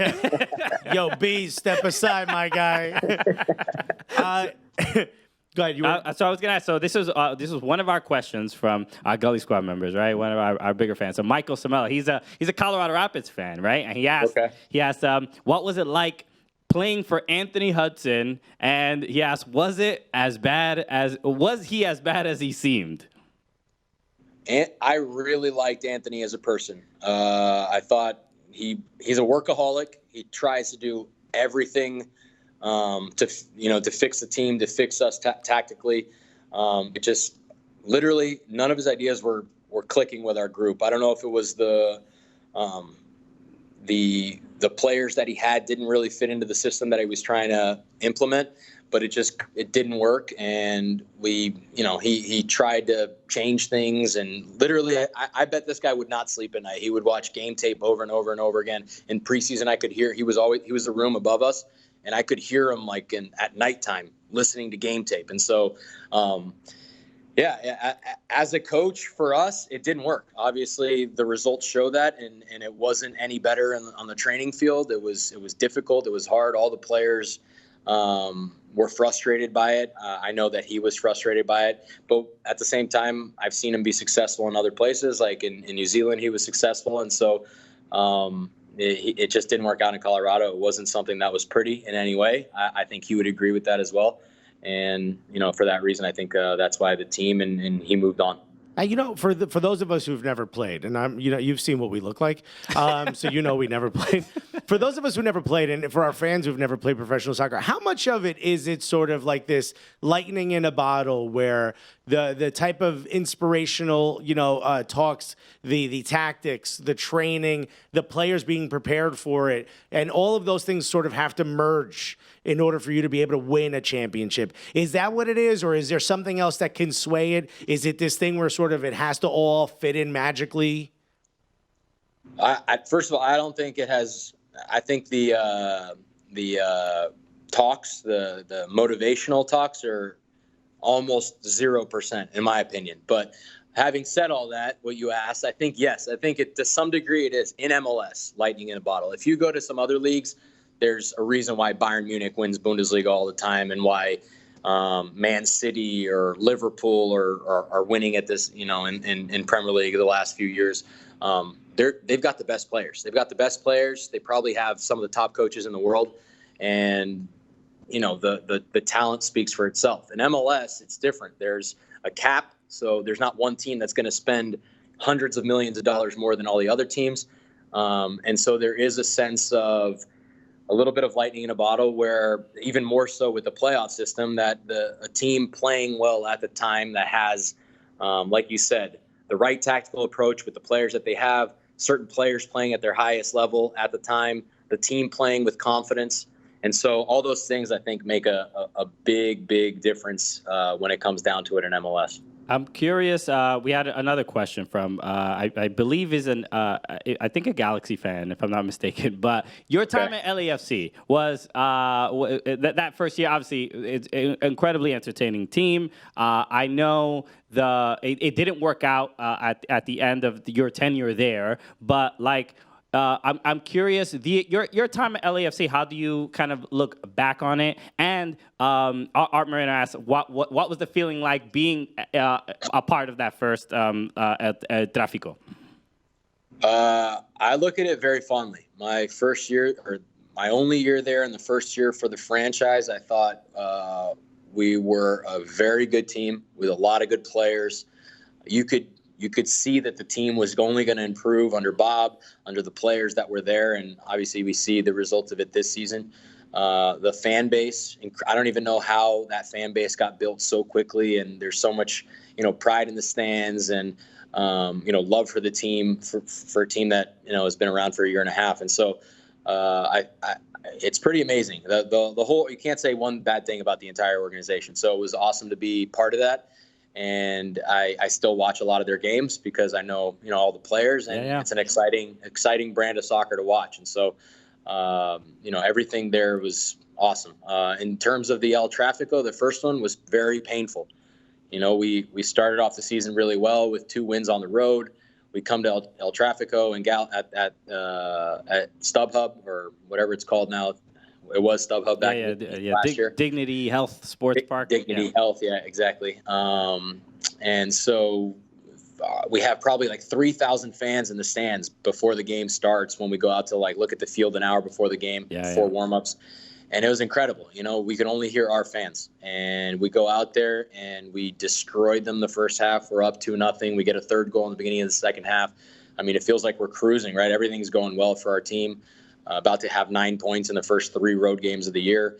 And then, all hell breaks loose. I lost the ball in the midfield. They get 1. Our team starts to, get nervous, lose our confidence a little bit. I think the fact that we didn't have an identity, established yet, because we're such a young team, we kind of didn't know how to maintain that result. And ultimately we succumbed to Zlatan, and so he comes on, scores that ridiculous goal, and eventually gets the 4th one at the end. And so it was a moment that I'm sure they still look back on and try and use it as not only motivation, but a stepping stone to learn how to deal with games. And I think they've done a much better job this year.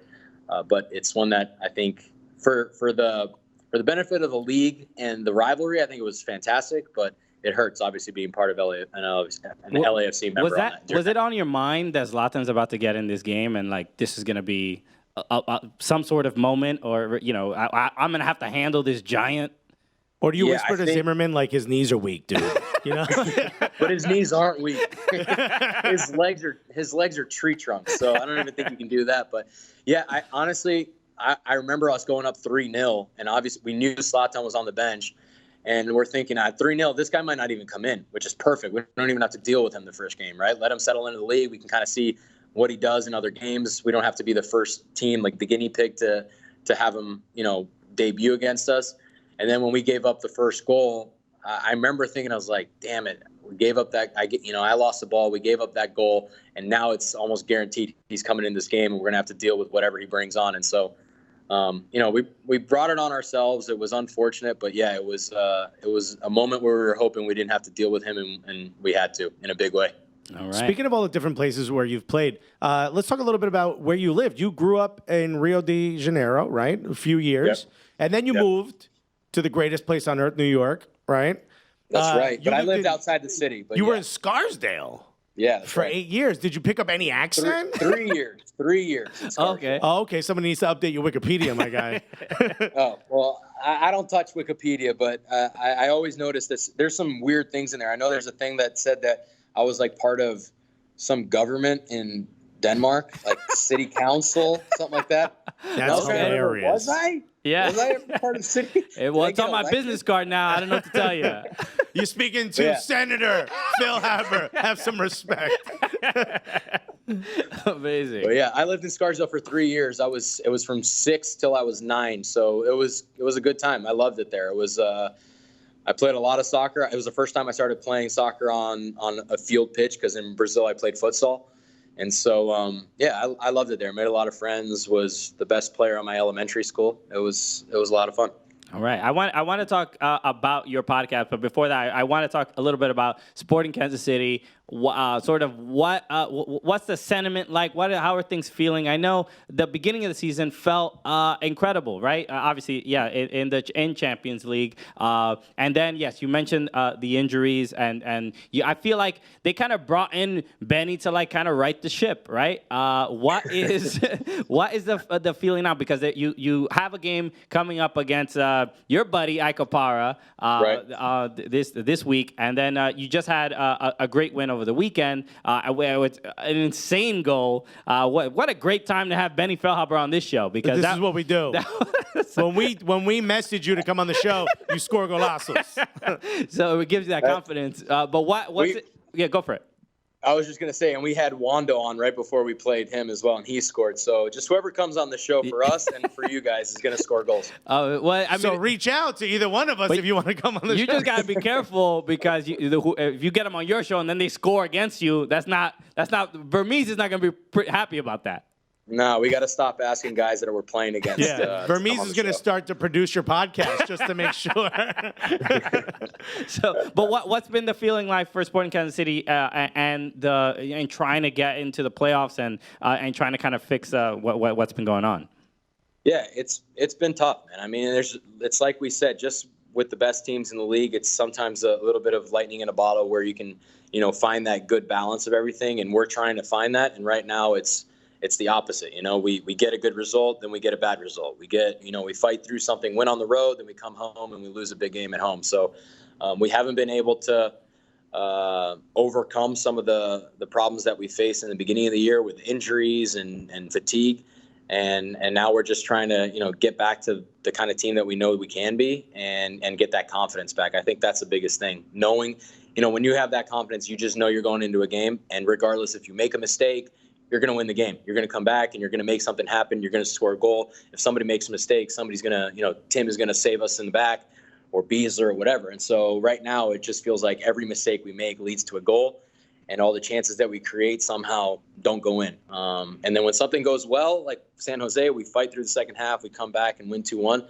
We just hope we can complement it with another win against Minnesota. Other than that, we don't have some golden secret rule that we can come up with to fix our problems. It's just continue to grind, work, and try and make something happen on the game days. Just realistically, like watching Sporting Kansas City, I'm not the last couple of years. I'm just like, I'm not used to watching you guys struggle. You know what I mean? Like to go through these spells. So that's been like It's been so consistent. Yeah. So that Right. out of any word to describe Sporting Kansas City, consistent is like the one that comes to mind. So it's like I feel bad when they struggle because I'm like, I don't want to see this. Especially because we have friends that are fans of the team. We're like, come on. And plus, we had Matt Beasler and Seth Sinovic on the show talking about their clothing line. So clearly, That's right. everybody involved in Sporting Kansas City has a nice side hustle, right? Yeah. Benny's getting into the podcast Speaking game. of side hustle, Benny's in a podcast game. He's trying to come up in our lane. Right? We're going to show him we're good one-on-one defenders. Okay. No, we're on the same team. You guys got to assist us. That's what we got to do. Okay, That's it. All right, we'll do that. No, but the BS the podcast, which is great, and I love that Iko Para's on the show, and like he's not in the title of the show. He is just He is not in the acronym of the show because Yeah. I feel like IBS might not be that great. That's a of an podcast I acronym. listen to. yes. But yeah, so we have him now. We have BS the podcast featuring Iko Para. So we're getting there. You know, he's as long as we keep him satisfied, we know he's an important part of the show. No, it's great to see. But it is before we got on air, we were talking about like how cool it is to see. There's something you can get from players talking to each other that you can't get from like a journalist or anybody. There's a locker. Yeah, because y'all keep it tight when we ask you questions. Yo, what's up with that, man? I know y'all got to be mad political. You get it. You're in the government in Germany.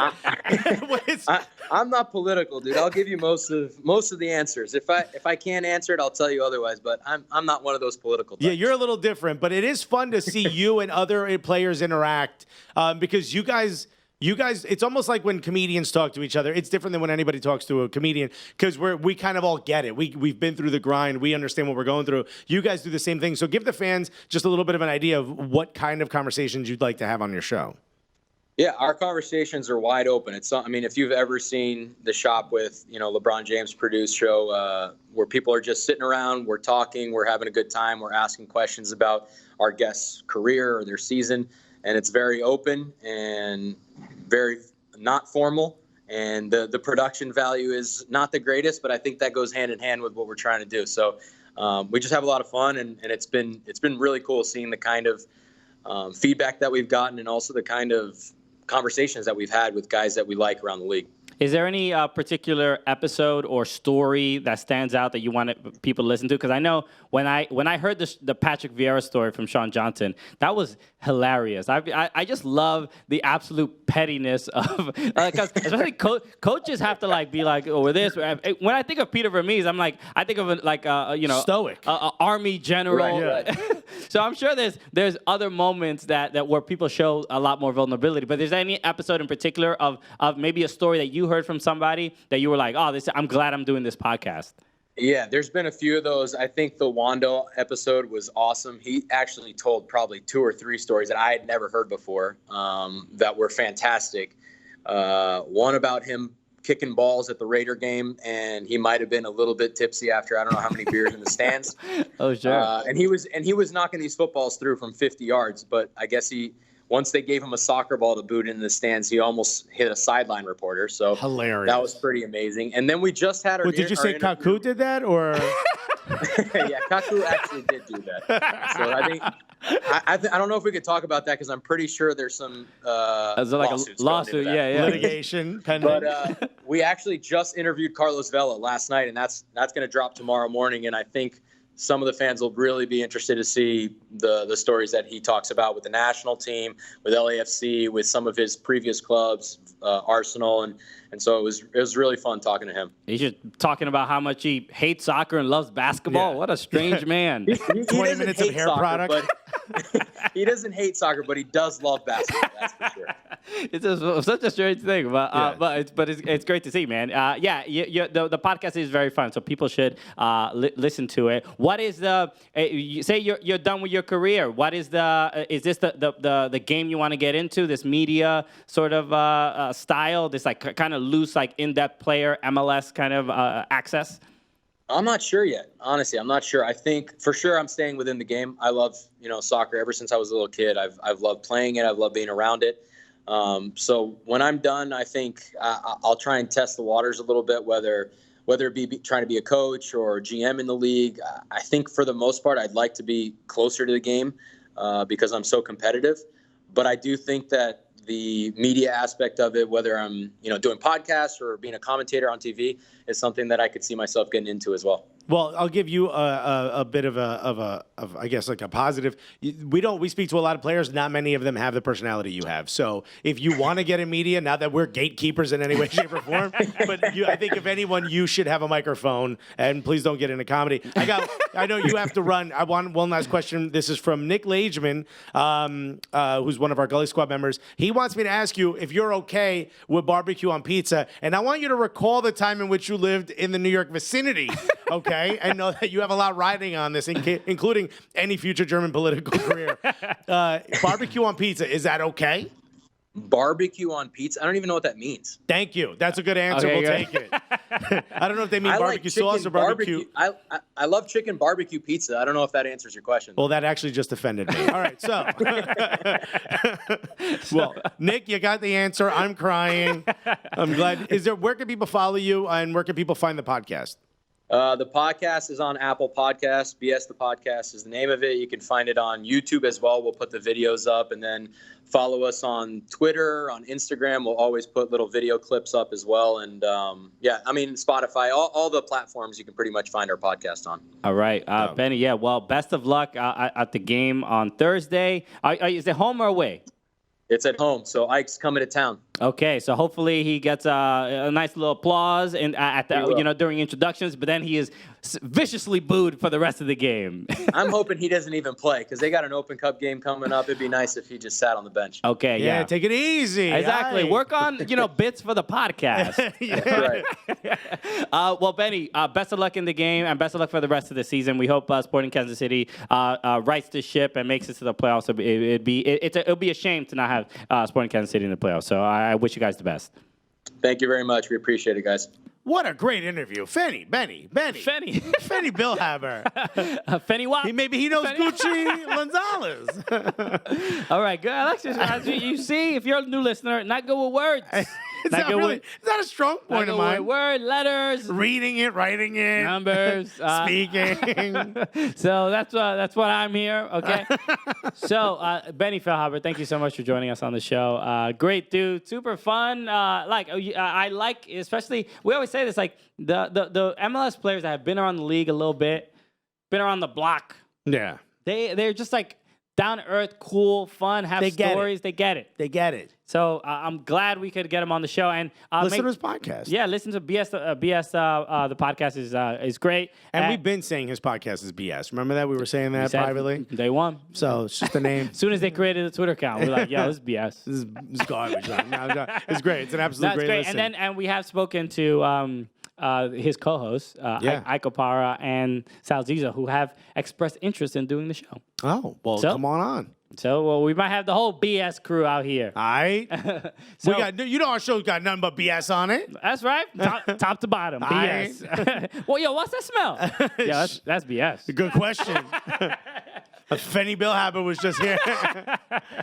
So again, thanks for listening to the show. We appreciate it. Appreciate the support. Thank you all the new listeners. Shout out to Casey for the love. To Casey. Yeah, man, you're our hero, man. Thank you so much. You a real G, guy. Exactly. So with that said, my name is Christian Polanco. I'm Alexis Guerreros. And together, what are we? The Cooligans!